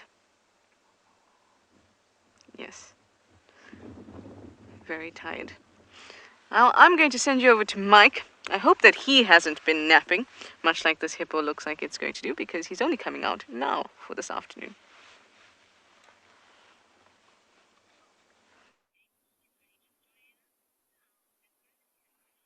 No, I have not been napping. We have been trying our hardest to find these elephants that were at our dam earlier at the eco training camp, and we've managed to find them very, very far away. They've found probably the least palatable part of Pridelands Conservancy to go and snack on, which is interesting. But we found them nonetheless. There is an elephant there, I promise you. It's just very, very well hidden behind those sticks. And so I am Michael Anderson. Behind the camera is Gert, of course. As always, we are here at Eco Training Pridelands Conservancy, trying to show you the best of whatever we can find. And these elephants here have been causing us quite a lot of emission. As you can see, we've traveled into some pretty thick bushes, but that's a very large elephant bull who is just coming out for us. Yes, thank you very much, Mr. Bull. This elephant has... Oh, I wonder if that is actually... It's a very large bull. It could be Kumo again. I'm not sure. Kumo's got a bit of a wound or like a scar on the front of his trunk there. So when we go a bit closer, we might have a look. Could be. I think it is actually.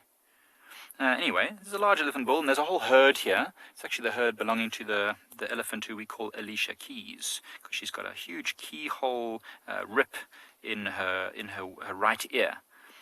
So yeah, this bull is probably following this herd in the hopes that maybe there's some mating opportunities. I think it is. There's a wound there right on the front. So you see that? Nice, beautiful. So this is Kumo, the one who had a collar before and managed to shake it off. But look how much larger he is than the other elephants behind him. As he walks out into the open there for us, you see he's a massive elephant. Any one of those bushes is far taller than I am, and there's all the females walking just behind him. Yes, they are a bit further behind, but they are a lot smaller than he is. He's a huge elephant. Catching a bit of shade over there. As you can see, very, very well camouflaged, even these large animals. Often we drive around, I mean, we've been driving around for almost 2 hours now looking for these elephants, and it took us long enough because look how well they can hide. And very quiet as well, considering how big they are. Ooh. Pajama, you've asked how many neck vertebrae an elephant has. That's a good question. And like most mammals, elephants actually have 7 neck vertebrae. We have 7 neck vertebrae. Giraffes have 7 neck vertebrae. Even most mammals. I think the only mammals that don't have 7 might be, I think, manatees. But I stand corrected. I'll have to look that up. But as far as I'm aware, most mammals, let's say 99.9% of them, have 7 vertebrae in the neck. This is a female, so you can see she's a... Is it a female? Oh, I might be wrong. Oh, it's a tough one. Sometimes elephants are quite difficult to tell. It has quite an angular forehead, so it might be a female. I'm going to say it probably is. She also has 7 neck vertebrae, Pajama. Interesting to think, even a giraffe has 7 neck vertebrae. It must be very, very long. I've never actually... I can't say I've ever seen a neck vertebra of a giraffe. Brent says, do elephants even have a neck? I mean, I guess they don't. I mean, they have a neck, yes, but you can't see it. It's super, super hidden behind those ears. You know, when you see bodybuilders and they've got these huge shoulder muscles and they sort of don't look like they have a neck either. Let's think of elephants as bodybuilders. Just huge shoulder muscles blocking off the neck there. I mean, they have to carry that huge head, so they probably do have very strong shoulder muscles and neck muscles. They do have a neck, though, promise you. It's there somewhere. Oh, he's walking straight into the sun. It's very interesting. Elephants often don't like to walk into the sun because their eyes are not very good. They've got quite sensitive vision. And so often at night when, as he always does, reaching up into the trees to try and fetch the tasty green morsels that are high up. More elephants coming into the clearing just behind him. Yeah, they've got very sensitive eyes. You know, often when we're driving around at night, if we happen to surprise an elephant with our spotlight or with the headlights of the car, we have to quickly switch it off because they usually don't like that very much. They shake their head and they trumpet and they complain. So we know they don't like these bright lights. And often when we're conducting a walking safari, we'll often try and come with the sun at our backs because often the elephants won't be able to see us moving around as long as we don't create a silhouette on a hillside. So it's interesting that they're all feeding into the sun. So these elephants are going to be walking into the trees soon, and I'm going to send you over to Dylan, who's doing the same.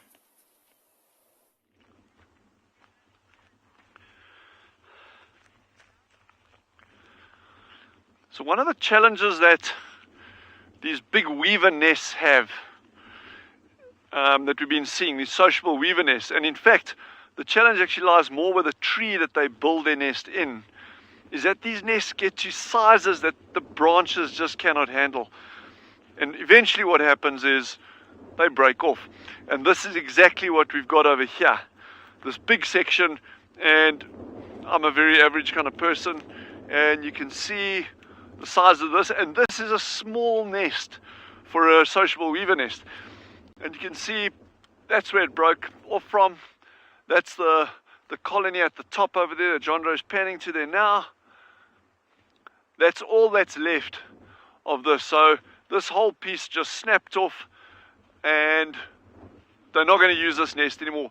I've only even really seen them collecting nesting material from an old nest to carry on patching up the existing nest. What I'm loving here though, right where I'm standing here, we've got soft sand. We're on a dune crest over. We've got soft sand all around, but the sand where I'm standing here is actually quite firm. And the reason for that is this accumulation of guano. In other words, the bird droppings that were directly under this nest over here. And if you see the sand is quite firm. You can't actually dig in it that easily. And you can see there's a lot of bird droppings inside there. So that's pretty cool. So you just think of the nutrient cycling that's taking place, that these nests are these massive nutrient pumps.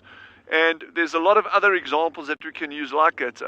One of the other notable ones are things like termites that are going down so deep, and they're bringing all the soil up from below. So when you get rain and it's leaching nutrients down through the soil layers, termites go down and they actually start bringing that nutrient-rich soil to the surface. And that's what makes termite mounds such good places for plants to grow on.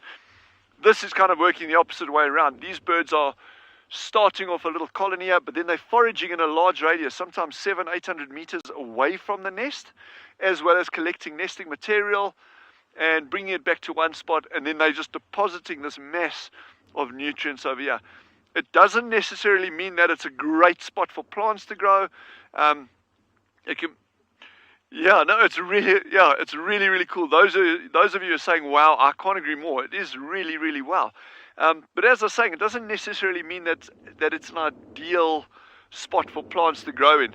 And it may be that some plants can handle those high levels of uric acid better than other species. Or it may just be the fact that once this nest is broken down completely, that's when things will start growing over there. What we do see here, while we're on this nest, is quite fun. And this is just really anecdotal here. You'll see there's a lot of leaves and vegetation that's starting to get trapped underneath there from the wind.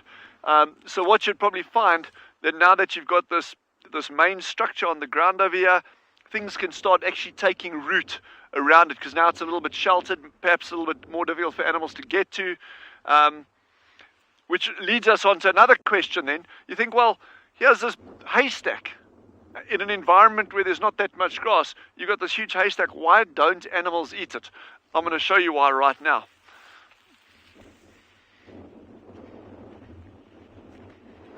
I won't come too close. Is that good, Jandre?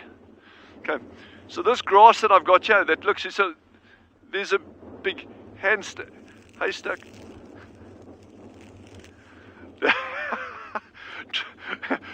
Trishala is saying maybe the social weavers were just social distancing themselves from. I think, yeah, at least that group decided their mates need to social distance a little bit more, so they just chucked them out. But look at this grass. It literally just crumbles to nothing. The nutrient value of this would be extremely low and probably not worth the effort for an animal to go and feed on a nest like that. But it just shows, and this, I mean, we're scratching the surface on these things, you know. But one thing I've always wondered about is if you're a tree, you're standing there, you're minding your own business. When that first bird lands, that first weaver lands on your branch with that first piece of grass, what must go through your mind? They're like, oh, please no.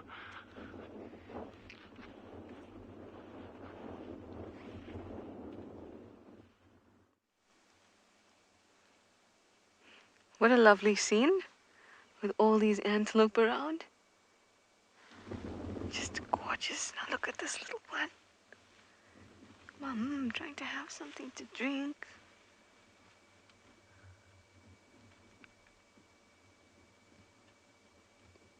Mom's just thinking if I don't give it attention, it'll stop pulling at me.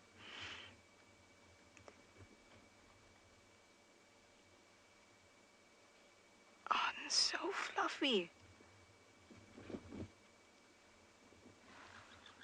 Just gorgeous. This grass is quite dry, and I can actually hear some of them kind of,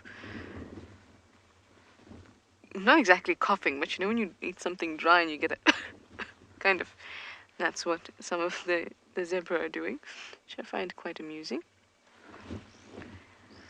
And the little foal is like, oh, impala, you're kind of cool, can I be your friend? No, you look different and you're stripy.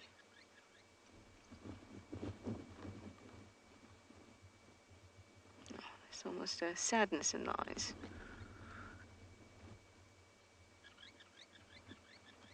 Oh, that was very cute. Mum shook the head and then the little one shook its head too.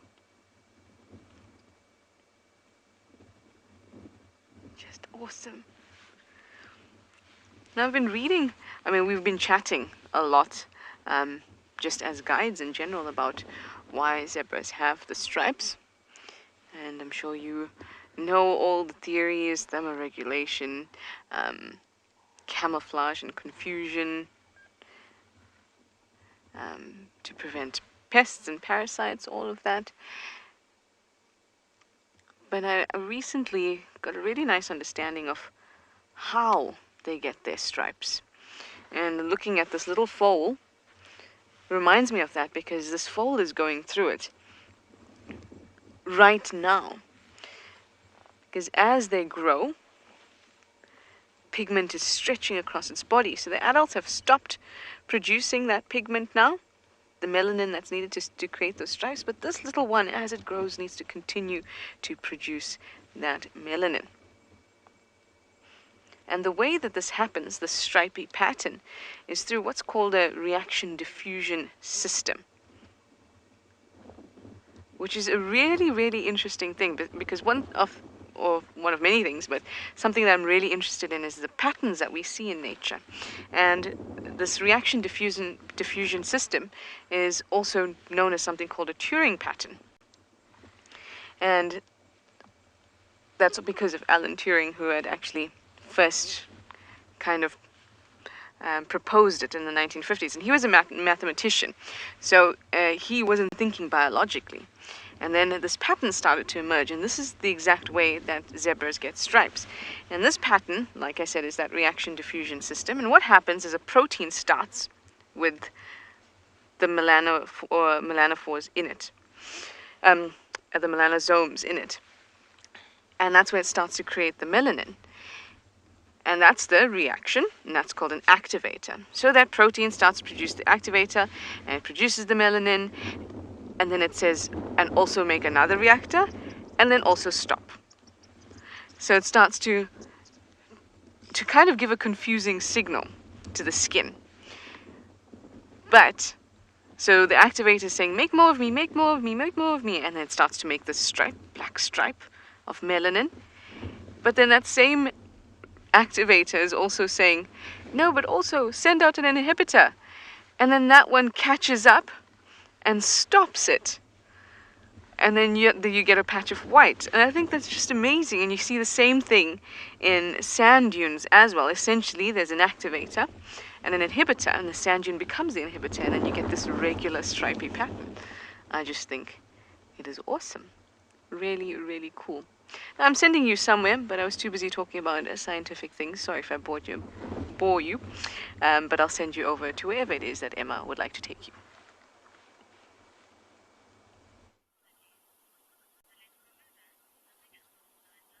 Something else is the elephants we still have. Still watching them feeding on these very, very sticky, sparse sickle bushes and other spiky things.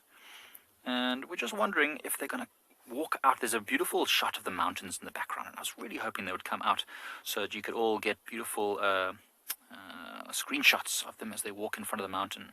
They seem to be playing hide and seek with us at the moment. But there's more elephants now coming out into this open. It seems like they're focusing on a lot of these sickle bushes. Remember, we talked before about how elephants do like to eat different types of foods at different times of the year. So right now, all the trees are putting their nutrients inside, underneath the bark, saving it. So there's not too many leaves to eat. And the grass is not so good. We haven't really seen elephants eating too much grass. They seem to be focusing on the sticks, which we've also been focusing on very much. We enjoy the sticks every now and again. Look at that little tip of the trunk. So dexterous. Always find it amazing just to watch them. And elephants that sometimes have, they explore the world with their trunks, and they literally touch and feel everything. It's like having if you've ever had a baby in the house and the babies touch everything, that's how they learn. So elephants exactly the same. They can't see the same way we can see. So touching things and smelling things is just how they explore the whole world.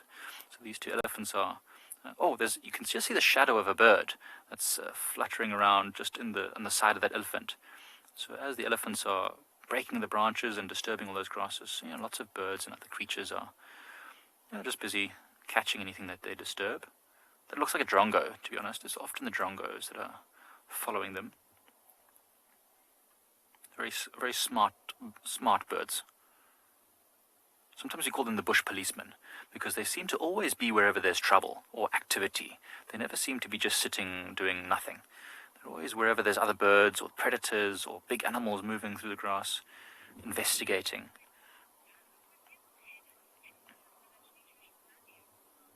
Master doesn't think didn't know that sticks had a lot of nutritional value. Yeah, Master, it depends on which sticks, I suppose. If they are very dry, tindery sticks that are really dead, then there's not going to be much there. But if it's a stick that's part of a living tree that will grow shoots in the springtime, then you can just imagine all those nutrients and sugars that are literally waiting to burst as soon as the warmth and the sunlight gets just right for the tree to start growing its shoots in the springtime. So it's just waiting. So it's like, I've never really eaten sticks before, but I can imagine it must be like a little bit of a hit of sugarcane. Have you ever eaten sugarcane before? Oh, there you go. Look, it's walking in front of the Drakensbergs. A few sticks in the way, but it is very beautiful. And there's the drongo also joining us. Doesn't want to be left out. As I said, they're always where the action is. Yeah, and especially these twigs and sticks that are here. These are mostly sickle bushes, which are really nutritious. They've got these very feathery-like leaves that are packed full of nutrients. Also quite medicinal. Apparently, if you chew those leaves, and if you've got a wound, like a scrape or a cut, if you chew those leaves and put them onto your skin and cover them up, it acts as a poultice. Helps to stop infections and helps the wound to bind. It's quite interesting. They don't taste very good to me, though, to be fair. But the elephants seem to really enjoy them right now. So whilst these large grey animals continue feeding on this sparse bushes, we'll send you over to some other large grey animals at Phinda.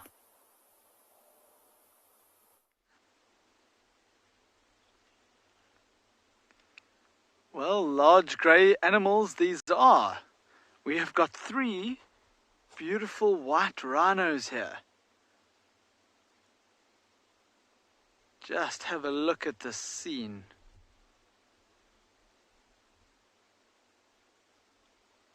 So we've got two big ones in the, well, one big one in the front, which will be the mother, the adult female in the group. It will be her calf at her side, which is already quite old, I would guess. Sure, probably in the region of about close to 2 years old already. Probably 2 years old even. And then probably a satellite calf that is following behind. So what she's done is she's adopted another calf that has already been pushed away from its mother. And that makes all three of these rhinos. How special to see this.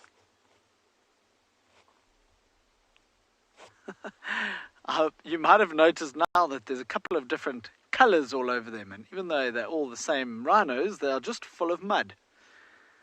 So, although it hasn't been hot, often it's when it's hot that they do this, to help them cool down, but it also helps.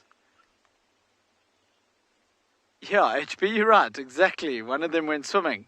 Yeah, so often it's when they're hot and they need to cool down, but a lot of the time it's also just to put a bit of a coating over their skin to help them to stop biting insects and things getting through. What a beautiful scene, though. Now, the way we can tell these are white rhinos, as we've said before, is that they've got their head down and they are feeding on grass in this open grassland. They've got that big, long, like elongated head, the big square mouth, and feeding on grass, which makes them white rhinos.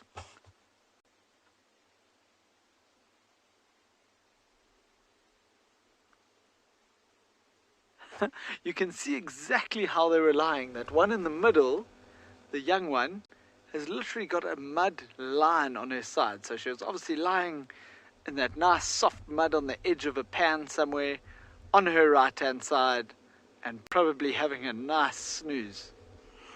And the mother looks like she definitely went in a bit less, like on her belly.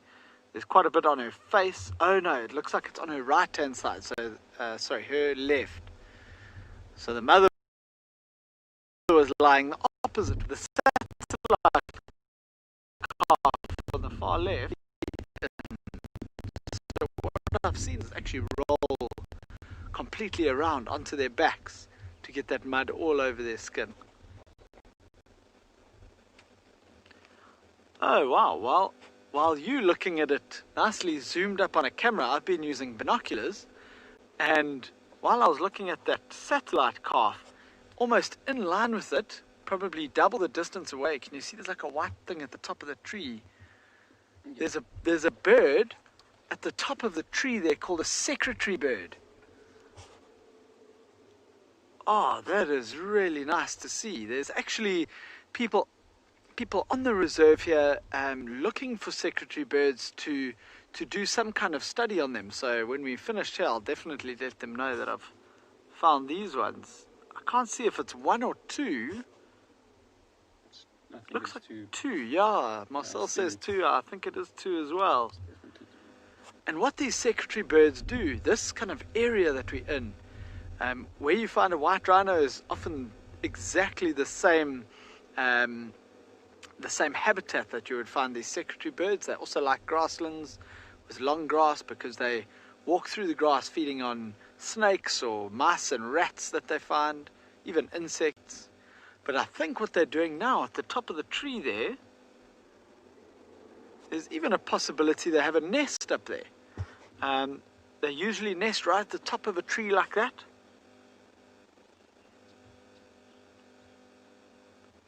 Yes, lime secretary birds are huge. These stand, I don't know the exact height, I'm just trying to picture it while it's walking, but it must be over 1 meter tall when they're walking through the grass. Probably in the region of about 1.2 meters tall, and a really, really big wingspan as well.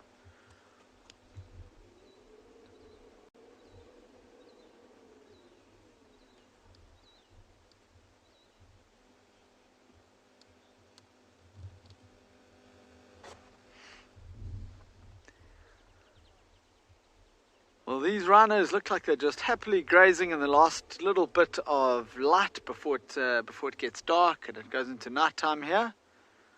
And we'll probably leave them to carry on relaxing. Oh, and quickly the secretary bird has just stood up as well. Sorry, random thought. But I just saw him stand up as we were going to go.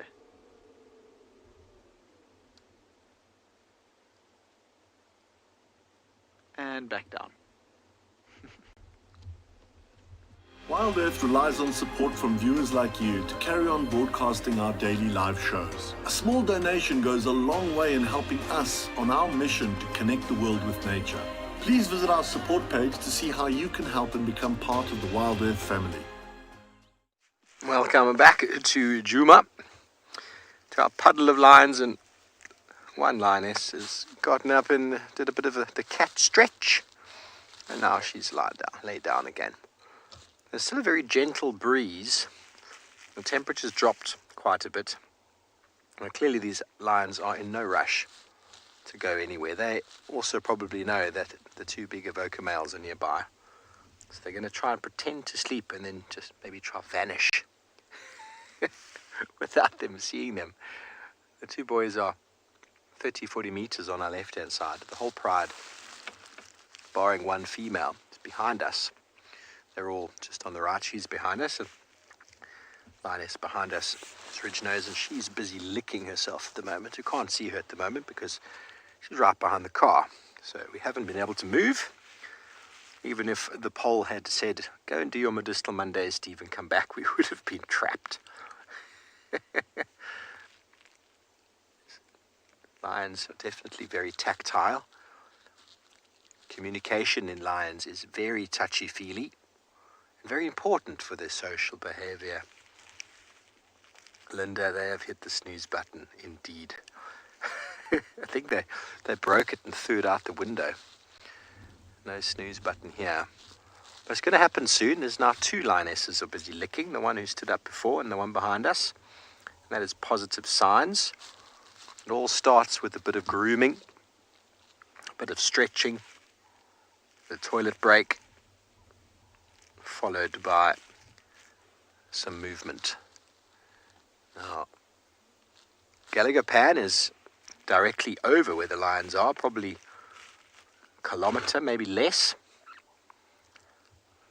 That is where the closest water is.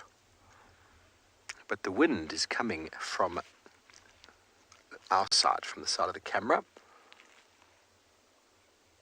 So where will the lions go to? The wind is coming from sort of the northwest. It's very swirly though.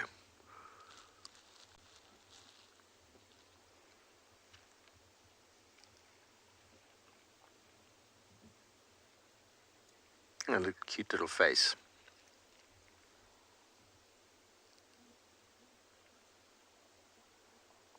Not so cute when there's food involved, is there? Nope.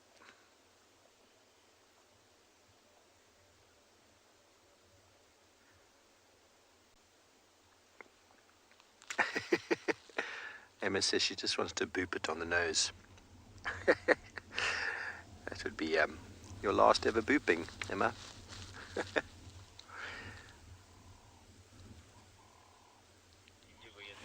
It is quite amazing though how tightly packed they can really be. I mean, their arms over each other, heads on bodies, legs on each other. I suppose legs and arms are the same in a lion world, aren't they? You just got to try to count. There's 1, 2, 3, 4 adults in there, tightly packed, and the cubs all sort of sneaking in as well. Nice way to keep yourself warm. It's not what they're looking for at the moment. It hasn't been a very hot day, to be honest. But as soon as they start cooling down, it'll be time for them to move off. But for now, they are sleeping, and we're going to stay here until they get up and do something else.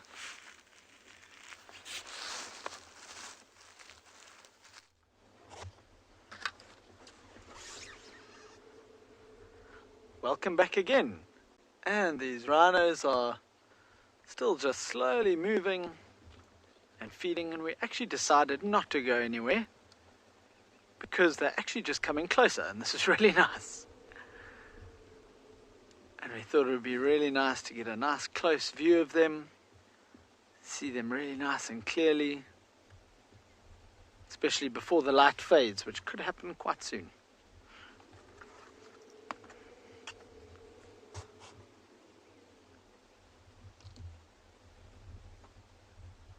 It's also just really amazing when you are close to them like this to see some of the smaller features on them as well. Even just how small their eyes are and how big their ears are. You can see the little horns, you can see the little folds of skin. You can see all the mud caked onto the side of this rhino that's closest to us.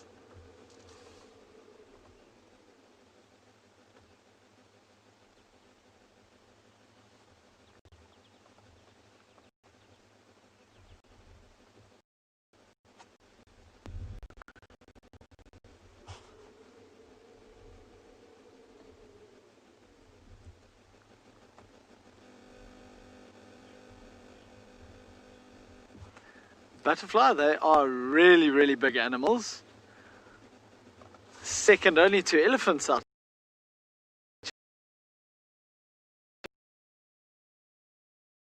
Big female just is really, really big.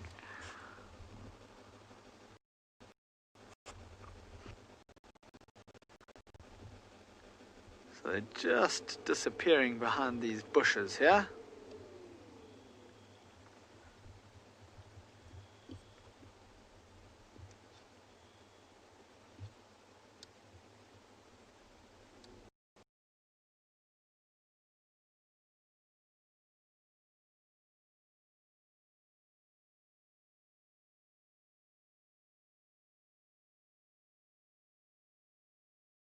Steve's saying this is so soothing. I agree, it is. It's a nice way to end off a day in Africa with a beautiful view out over this area, some amazing animals like rhinos. We've got still those two secretary birds up in the tree that we were talking about just now.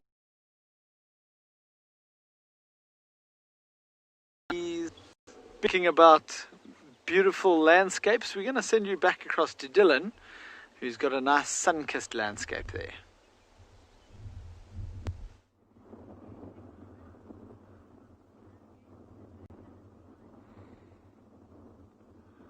So what we got down there, we got a little group of meerkat burrows. And I'm assuming that from this distance, it could be ground squirrels, it could be yellow mongoose, whatever living in there. But what's interesting, so we're standing on these dune crests, these high points where the roads cross over these dunes, and then we're just scanning these valleys. But when you get a burrow system like that, the beauty of the thing like that,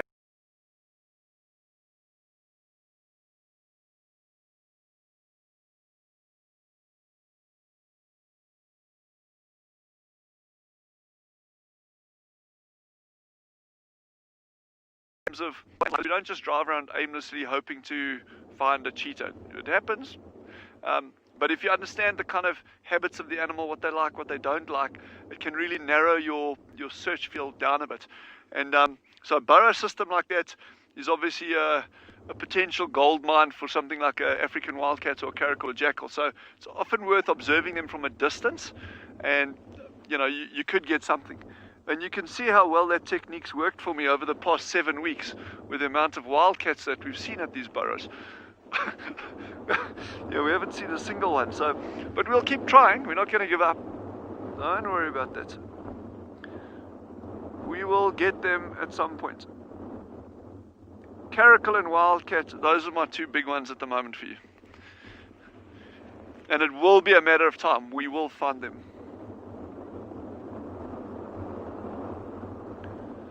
Post Spider says, that is pretty. It is beyond pretty. I wish you were all out here with me now, because this is one of the most beautiful landscapes anywhere in the country, I promise. Kalahari is absolutely magical.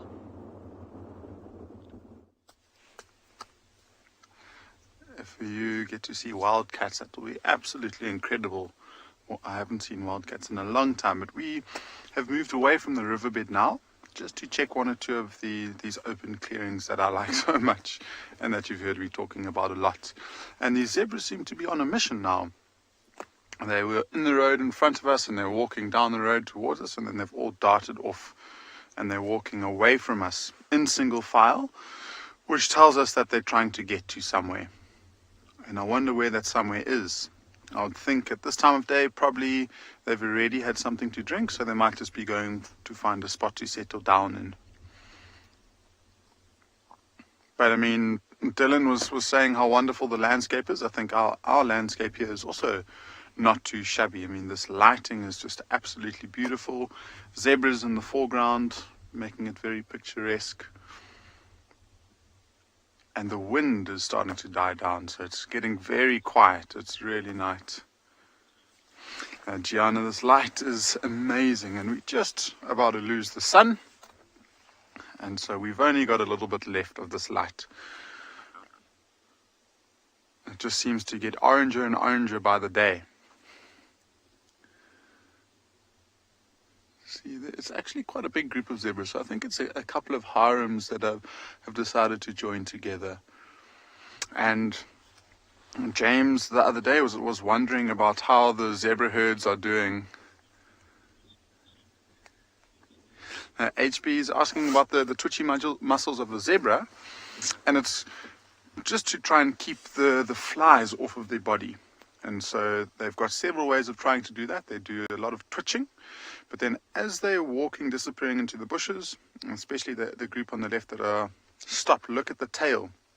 And that's another way of them keeping flies off of them. And sometimes they'll actually go head to toe and rest on each other's backs, and having a tail swooping around their nose allows them to keep flies off of their nose as well. And this is probably the last view that we're going to have of the zebra. Once they disappear, I'd love to just quickly show you the landscape that the zebras are facing away from. Again, just a really nice clearing, and just a stunning view of the Drakensberg Mountains. It's been such a crisp, clear day today, and so these mountains are really looking nice and defined.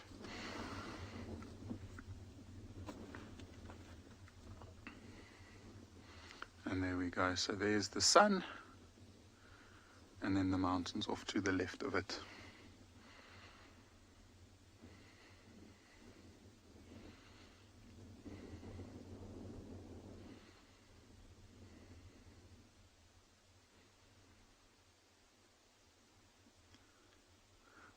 So what we have in view there is quite a famous peak called Mariepskop.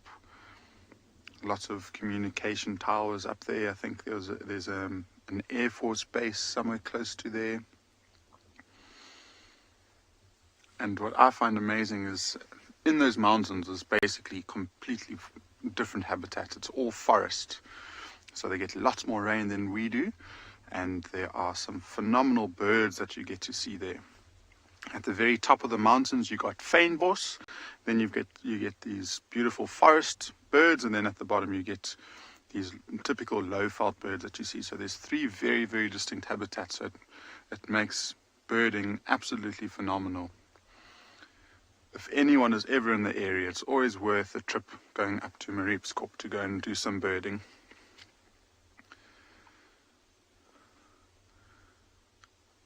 So from this point, around these clearings, we're going to just sit tight and maybe listen to see if we can hear any nocturnal animals becoming active at this time of day.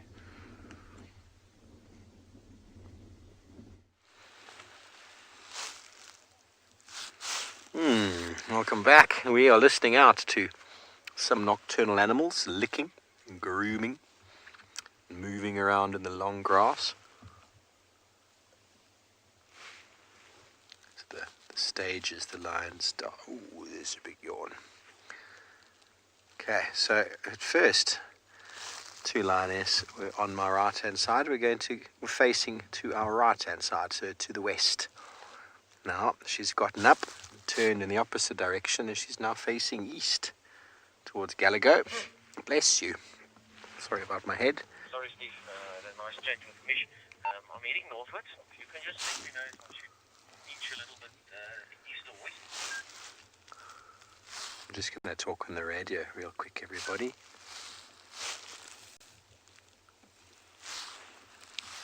I'll keep coming, Charles. I've got your audio. All the lions are starting to get up now. Oh, lots of yawns now.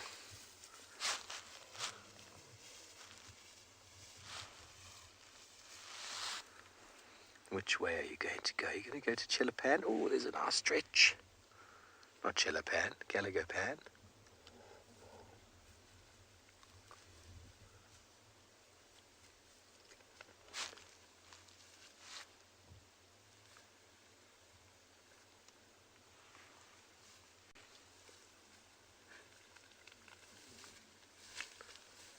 Sometimes this happens quite quickly. Some of the leading lionesses will get up, start moving, and it doesn't give the rest much time to do what they normally would do.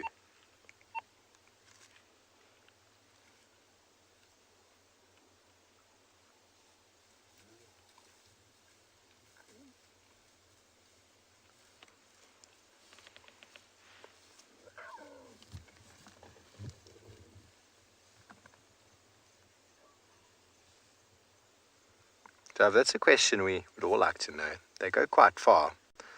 They go all the way down to Mala Mala. I mean, it's really strange how these lion prides overlap. There's a seasonality to it. We saw it in the Mara quite commonly. How the lions had a territory and then the migration arrived and they just forgot all about that territory. So I'm just trying to guide somebody in and they seem to have trying to listen to where they are. Can you hear them, PK? Charles, I'm sorry, but it sounds like you've gone a bit more north. You need to come a bit more west from where you are. Copy that. So the Unkulmas, they don't really go into Buffelshoek that we've seen lately. Look at them. Oh, they're both enjoying that scratch. Oh, yes. Oh, licking the air. How wonderful. And then they cover some mbili. Oh, that must be Amber Eyes. Oh, yes. It's most certainly around Amber Eyes. She growls at all of the cubs. But then they go down to Mala Mala and they cover an enormous area. It is really quite interesting. I need to have a look at some recent maps to see what areas they've been spending a lot of time in. That is just pleasure, isn't it? Absolute pleasure.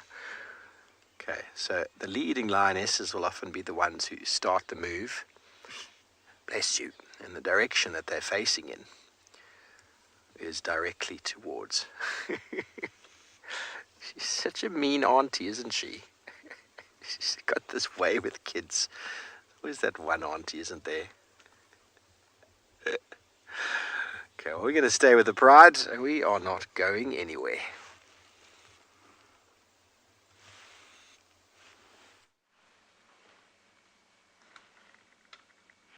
We have found ourselves in the middle of quite a large herd near Buffelshoek Dam. I was hoping to come up this way and maybe see them having a bit of fun in the water. And it seems like we might have just missed it because they look like they're moving north from Buffelshoek Dam. And then I saw them close to the dam wall, and towards the dam wall side, northern side, and I thought, let me try and go around. And then I realized, whoa, this herd is massive and really spread out. It always amazes me with elephants how you can spot one, or it feels like it takes you a while to spot one, and then you spot it, and then suddenly your eyes become accustomed to it, and then they're all around, and you see the little bits of elephant between the bushes.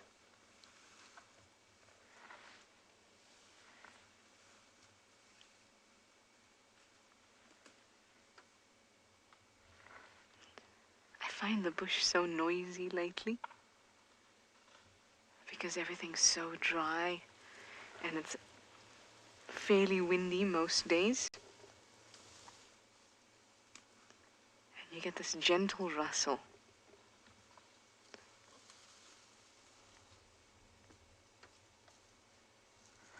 I like it. Does spook me sometimes, but I do like it.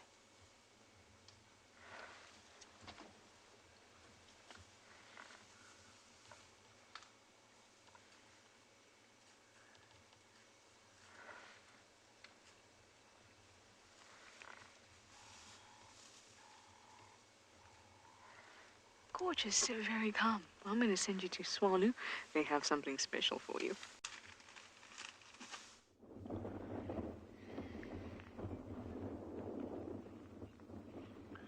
So we just happened across this black-backed jackal.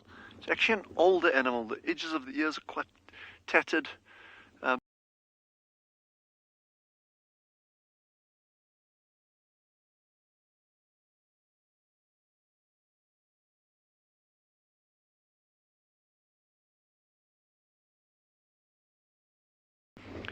Now, but across to our left over here, you got this big shepherd's tree. You'll see it there, and that jackal kept on staring in that direction. So I wonder, there could be something else that he's well, there's definitely something else that he's very aware of here. Who knows what it is? It could be anything, but that jackal was certainly on the alert about something in that direction. Now, what is it? That's the million-dollar question there. I think we're just going to amble very, very slowly forward. He's out again. There we go.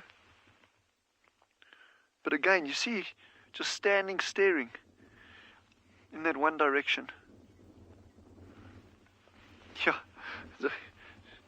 Someone's saying he went to get his slippers. Or his gown. Okay, he's coming out. He's coming out. Oh, I spoke too soon. I'm just going to move forward a fraction. Hold on. Like literally 2 meters. Give us a sec. Okay, maybe not 2, maybe 3, 4 meters. A little bit more, okay? So in. You good? Okay, so now I'd be very interested to see. And he keeps on looking in that direction. Okay, what are you hiding down there? I've got a leopard. No, I'm just kidding. Jean-Andre did that to me just now. I just want you all to know the kind of person I'm dealing with here for the past 7 weeks. Like a honey badger has got to be one of my favorite animals. Again, of all my favorites. But we're on the dune crest there, and we're about to come over. Next thing, Jean-Andre, like, dead seriously. Honey badger. I nearly gave myself a whiplash trying to turn around that fast. So, but retribution is sweet. Yeah, so this little jack is very intent on something in that direction there. He's not alarmed or anything, so he's not, it's not like there's a big predator or something down there. Yeah, old Jean-Andre, the missing link, is on my vehicle.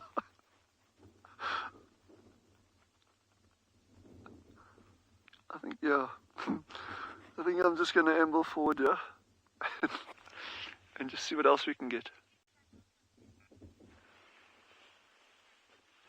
Kathy has just asked, and my signal broke up there marginally, but I think the question was, do jackals hunt in groups or in packs? There are very, very well documented accounts of groups of 6, 7 jackals catching adult male impala.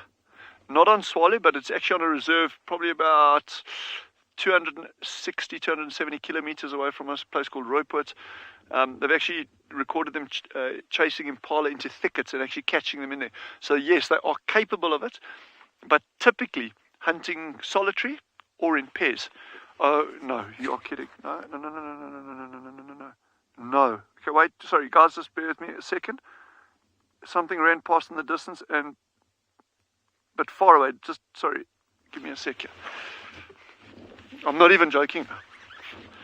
Okay, there was something there. Okay, what were you? That looked suspiciously like a honey badger. I'm not even kidding. okay, but about 500-600 meters away. It's definitely not. It's another jackal. And okay, so this is probably exactly what, sorry about that, by the way, I did get excited there because I couldn't see it properly. But I reckon that this jackal here has probably been keeping tabs on that other jackal in the distance, and that kind of like all making sense now, because it's now moving. It started moving in the direction of that other one, and now it's just cutting back. So unless there's actually some other kind of kill in this block that they up and down about, I think this is going to be worth spending a little bit of time here. So I know I'm jumping around, but it's my thought process.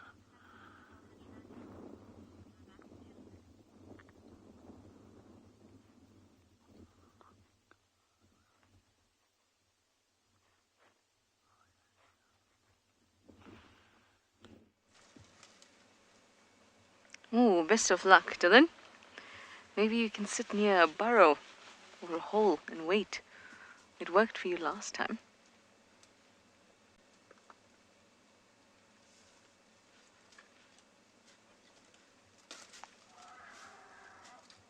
I love when we're quiet at the right moments. Did you hear that? There's a baby Ellie screaming behind me. I can't see it. I'm actually right at Buffelshoek cut line, so it's over on the Buffelshoek side, but this herd is stretched from Buffelshoek Dam all the way into Buffelshoek, so moving northwards. Really, really gorgeous big herd.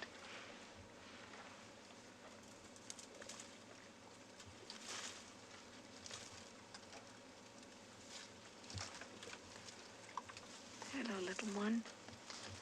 I'm just enjoying sitting with them today. All the elephants I've met today have just been, it's been just peaceful. They've all been so comfortable with us too.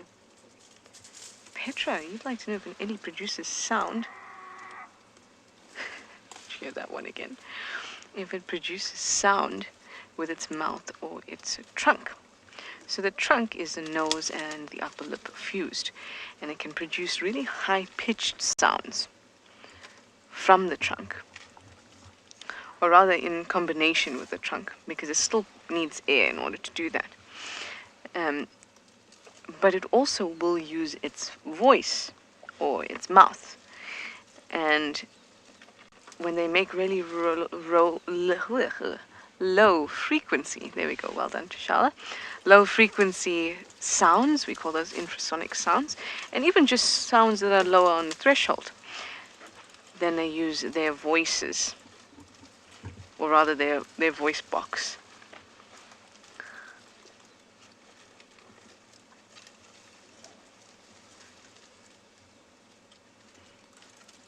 So those deep sounds are amazing, and we'll talk about them later, but Ngala has a surprise for you.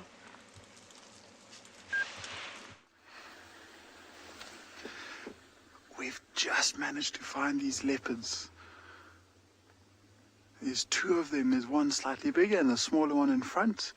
This is a mother with her two cubs, so there should actually be a third leopard somewhere around here. It's incredible, and they look like they're walking in quite a mission. So, I mean, we're so lucky that they're walking in an area where it's open enough for us to follow. That one's quite playful, so that one must be one of the youngsters, and then maybe the mother on the right-hand side. I'm actually going to see if I can move again. There's one more clearing. And we can hear lions in the distance. What a way to end the day. Okay, let's move quickly on before we lose them. Sure, so we're not very far at all from where we saw the tracks from this morning. So when we were checking all along the river, I think she might have actually gone up towards the bank. I think this is probably the best way.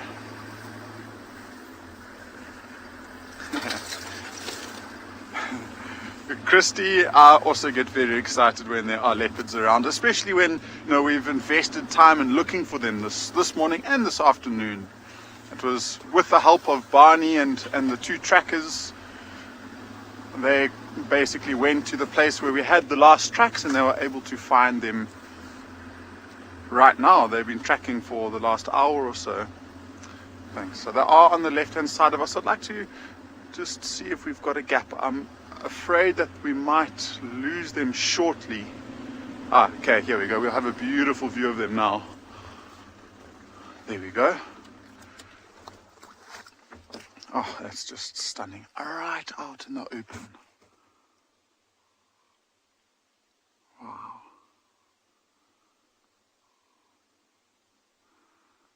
Oh, it's chasing something. It might be something as small as a scrub hare.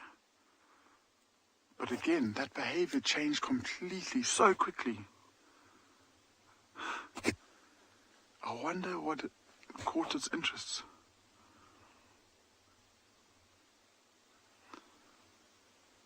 And the other one hasn't moved at all. It's still in exactly the same spot. It's now following where the other one went to. I wonder if this isn't the male and the female of the leap. So the two young cubs rather than the mother and the daughter. Let me quickly move forward.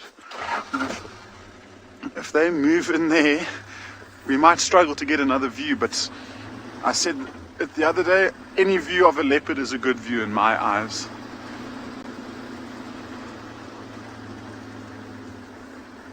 I can see them, there's one there. Okay, I can hear some birds alarm calling. You might just see them through the gap over there. Snoopies, I'm glad you have enjoyed that leopard sighting as much as I have. I think it might have been a short and sweet sighting. They have ducked off into quite a dense vegetation there. I mean, it's very hard for us to get a vehicle through there. Just the last little bit of movement from one of them.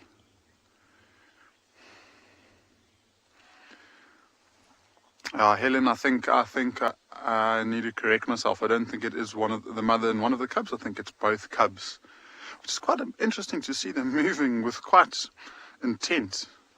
Perhaps they could have been playing and then the mother might have walked a little bit further ahead of them, and so they are slightly behind the mother. But I mean, from this age, they're just over a year old, and to see that height difference between the male and the female, it's quite amazing. So we might try. There's another road that's quite far on the other side. We'll give it a go, wait there for a little bit and see if we get lucky with them popping out. So we're going to drive around that side and hopefully catch up with you soon.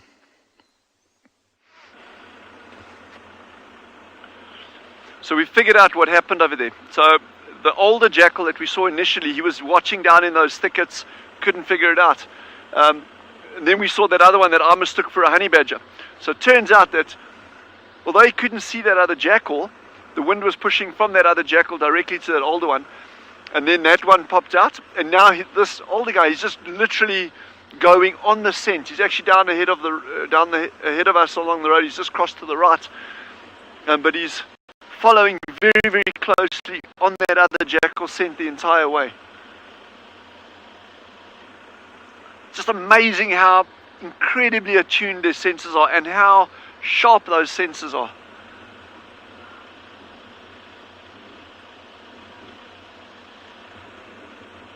So I don't think there was any kills or anything going on there. In hindsight, you see what goes on.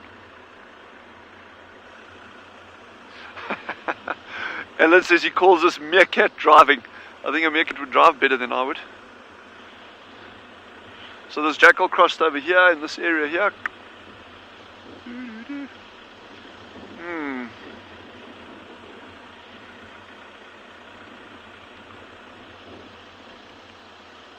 Just incredible the distances these animals cover as well. You don't think about it, but that slow trot just covers an immense amount of ground and using relatively little energy.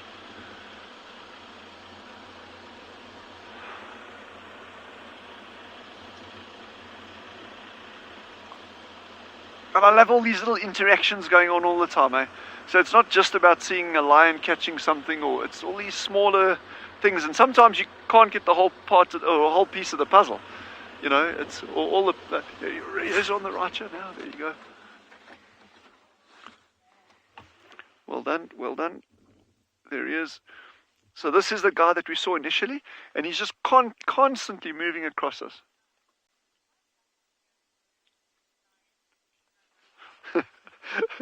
Lion ate my mum. I love that name.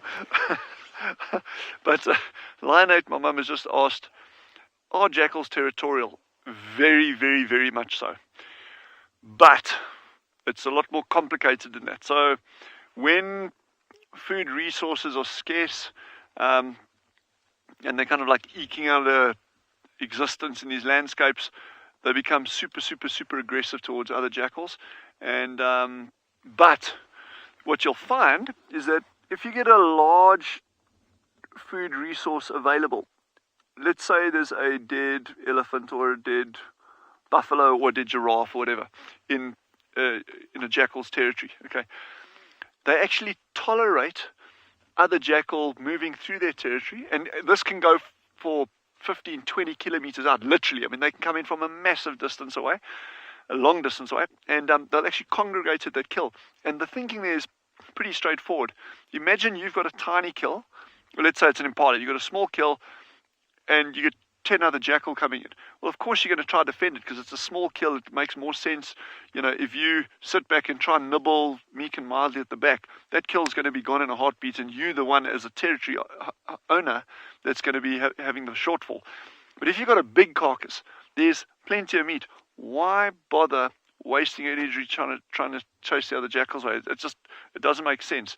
So there's some really, really good work being done by a friend of mine over many years up in Madikwe Game Reserve, and he's, you know, on the work that he does jackal, he like, you see these maps that he's got of jackal just cruising through other jackal territories, like making a beeline. They go to the kill and then they just wind their way back again on these larger kills. So that's a really good question.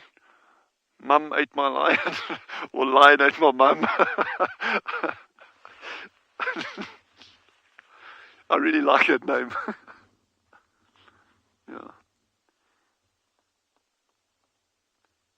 So this jackal's trotted off.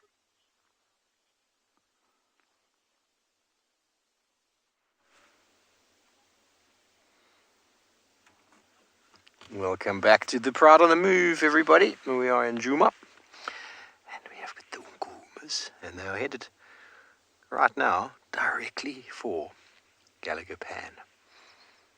So I've just positioned myself on what I think is going to be a game path. They're going to walk either to my right, or they're going to turn in front of the car now. Creatures of habit. Yes, right in front of the car. Terrified, everybody. How wonderful is this? How wonderful are we?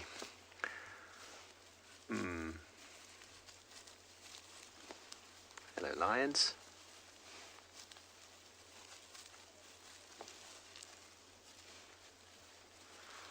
Got them all coming over here. Beautiful.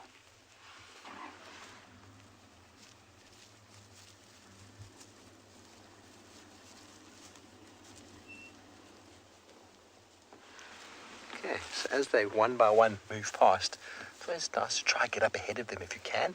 Just switch off, because when they're going to go drink, they also potentially hunt along the way. If there's any animal sort of hanging around, anything like that, it's potential that they might try catch it. So as they're walking, they're busy sniffing and sniffing. And like over there, they've all stopped again because they know that other animals might be hanging around the water. You'll notice that most animals come to drink sort of in the early to late afternoon, and then by this time they're out in the open areas where they feel far safer. Okay, so as we watch them go, I'm going to quickly just start up and zoom around so we can get them coming down to the water to have a drink.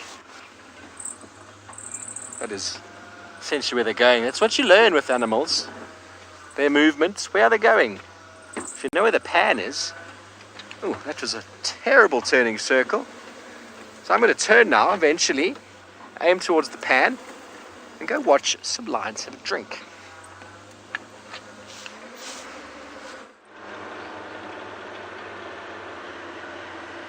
Ooh, best of luck. Hopefully we'll get to see them drinking, which would be awesome.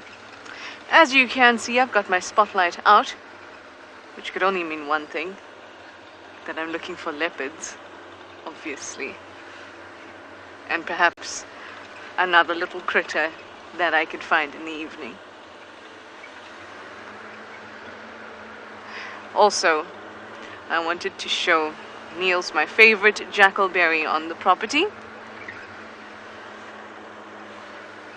And it is on this road. It is one that I always hope to find a leopard in.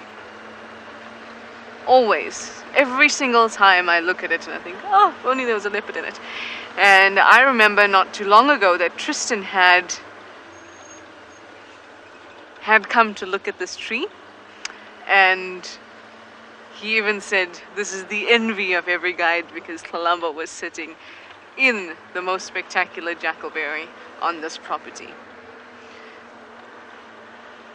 It's like a multi-story house for a leopard.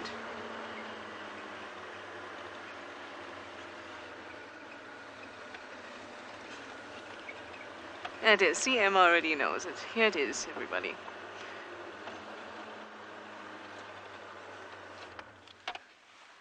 The magnificent jackalberry on Gowrie Cutline. It is humongous. And there's so many solid branches all over it. This makes me feel like I could build many tree houses in this tree. But alas, no leopard.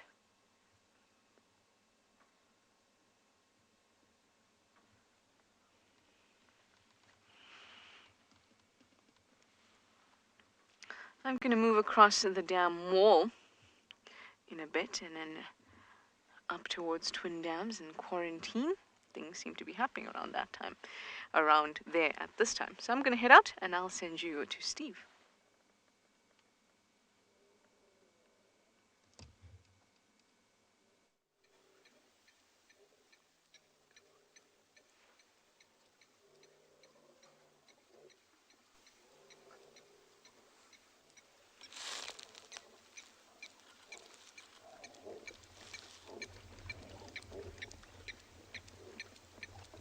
If you could hear the boys calling a moment ago. Here is the Nkuhuma puddle of lions having a drink. Now, the light has gone quite low, so we're in the infrared. No lights with the cubs. There's infrared, and there we have got some very thirsty cats. Those of you who are unfamiliar with infrared, this is an infrared spectrum, which means it's not affecting the eyesight at all.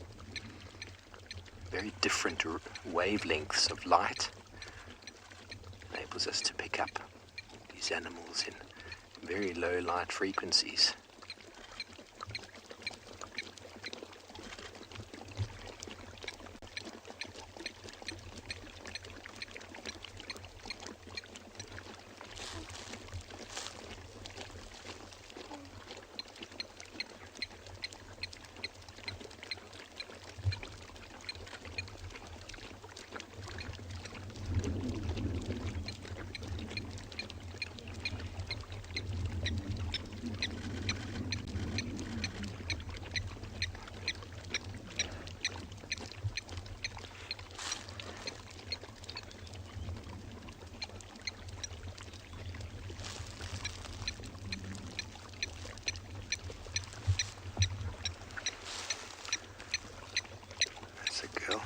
Walk past towards Gowrie Dam, past Tswalu Lodge. The whole pride is going to follow. This is good.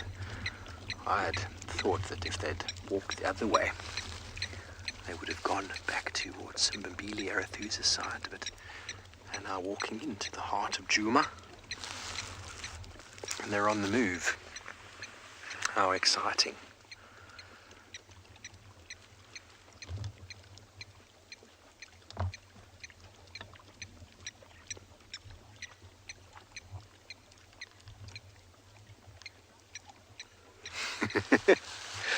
Outside I could hear the blacksmith lapwing, that very high-pitched metallic sound. I would also be quite distraught if a pride of this mini lions came sauntering on to where I was just having a very nice chill moments before. Look at that boy. That's one of the boys. Look how big he's gotten. Incredible, isn't it, how quickly they grow. They've all become little lions now.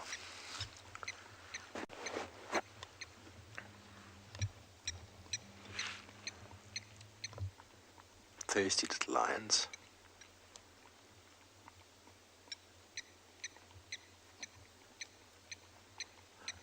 So what you can see is actually infrared light bouncing off of the water onto the lion's body.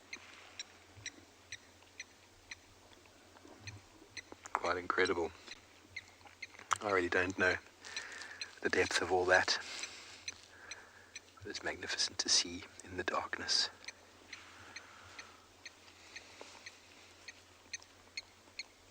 He's going to suddenly get a fright and realize he's the only one there. Oopsie.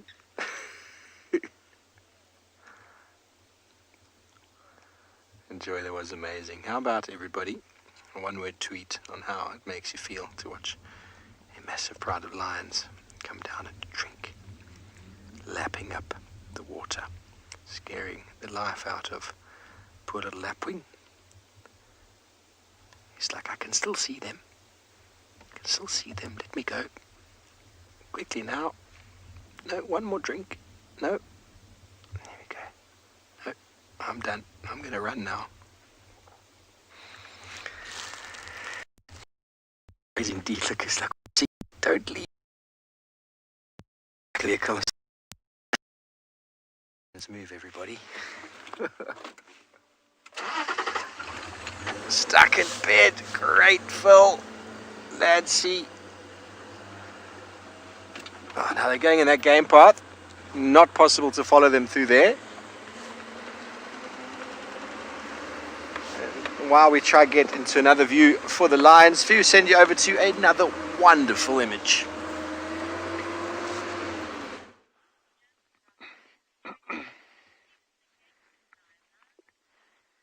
I can't believe it, like in the dying minutes of the game we get this herd of buffalo coming over this dune crest with that backlight. It is just gorgeous. It's actually a group of bulls, some younger ones, but then some very, very old bulls. This one's just horning that bush, scratching its head on that bush. At our research center, some of the trees that we got there take a real hammering because the buffalo often come sleep there at night. And they do this exact same thing that this buffalo is doing on the small bush, but they do it on the bigger trees there. Yes, and it's... Look how beautiful this is, eh?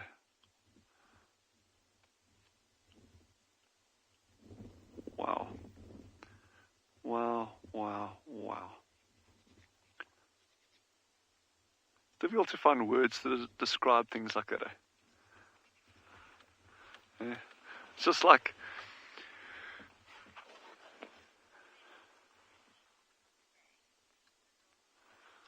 Painter Girl says the best screenshot of the day, and I am 100% with you on that. It is just gorgeous. I think, okay, sorry, I know this is like a lot of panning, but you guys have got to look at the setting and look at what we've got here. This is drop dead gorgeous on every level you can hope to imagine. Eh? And that is my home. That's where we live. Look at that, eh? Yeah. Not too shabby, eh? And just so much to explore, eh? So much to explore and learn and try and understand. We'll never understand it. There's just, I mean, the complexities of these systems are just way beyond many, many, many lifetimes, but it's very fun trying. And hence all the research that we do.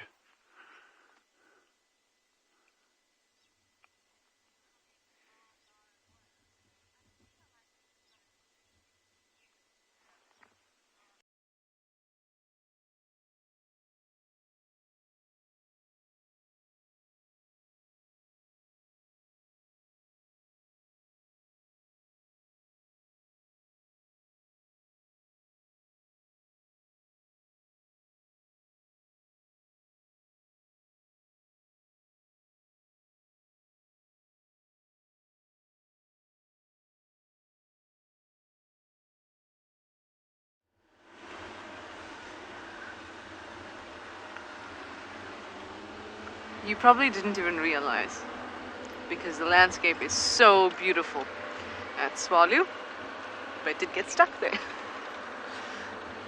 Now, we have heard some growly / roary sounds, not in the location that Steve is with the Nkuhumas. It sounded as if it was towards Buffelshoek cut line. So we're heading in that direction right now. To me it sounded like a lion, but then it didn't sound very far.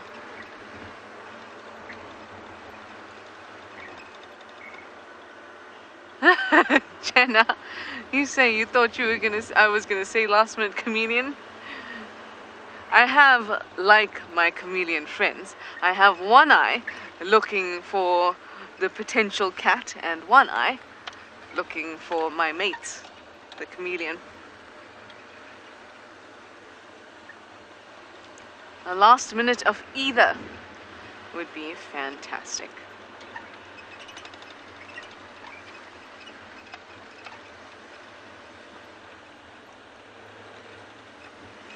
Ooh, the wind is a little bit warm, which is pleasant, I must say.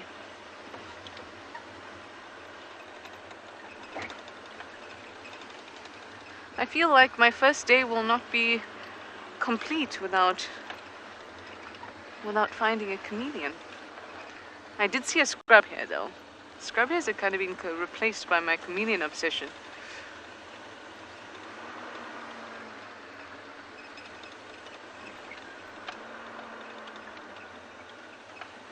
Okay, let's get to the top of this road and towards a fire break, and let's switch off and listen again, see if you can hear what I heard. Jimmy, you'd like to know if we have any top chameleon finding tips? Well, there's nothing like a triple T, is there? Trisha's top tips. Can you believe I come up with these things on the spot? Unbelievable. Okay, let's give us a moment to listen, see if we hear anything valuable.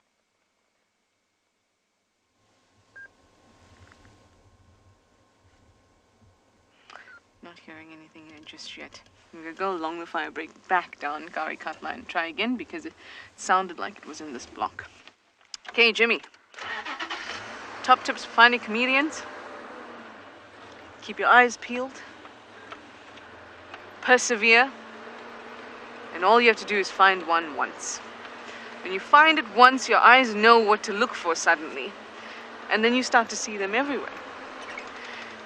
The most defining feature of recognizing that it's something that shouldn't be on a tree or something that's not part of the tree is that it's a solid color for larger than what should be on that tree.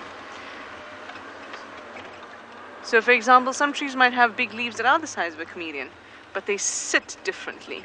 So once you're familiar with the way that a tree looks, which, believe it or not, you are just by existing and seeing trees your whole life, it doesn't have to be a specialized skill. You will notice when something is solid.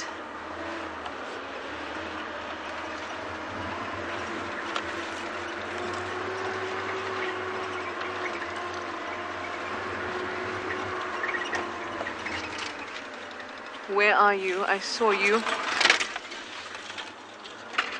Not sure what I saw, but it was cat-like. Come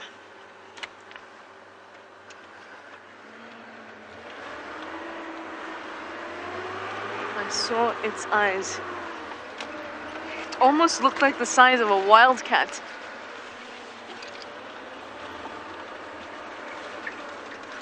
Hold on, hold on. Come on, I saw you.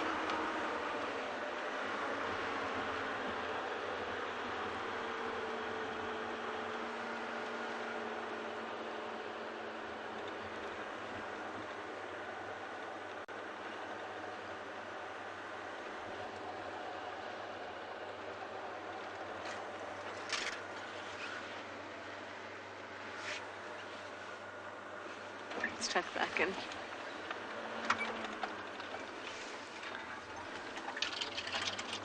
Oh, hi, Bacon. You say, wee, that was fun.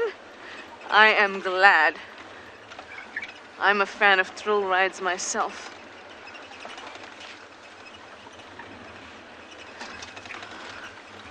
Maybe I'm having the wrong attitude. Instead of trying to be forceful,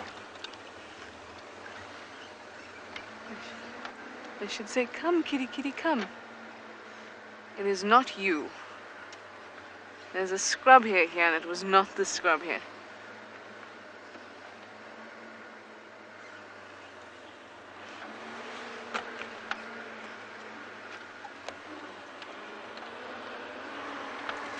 It was very low.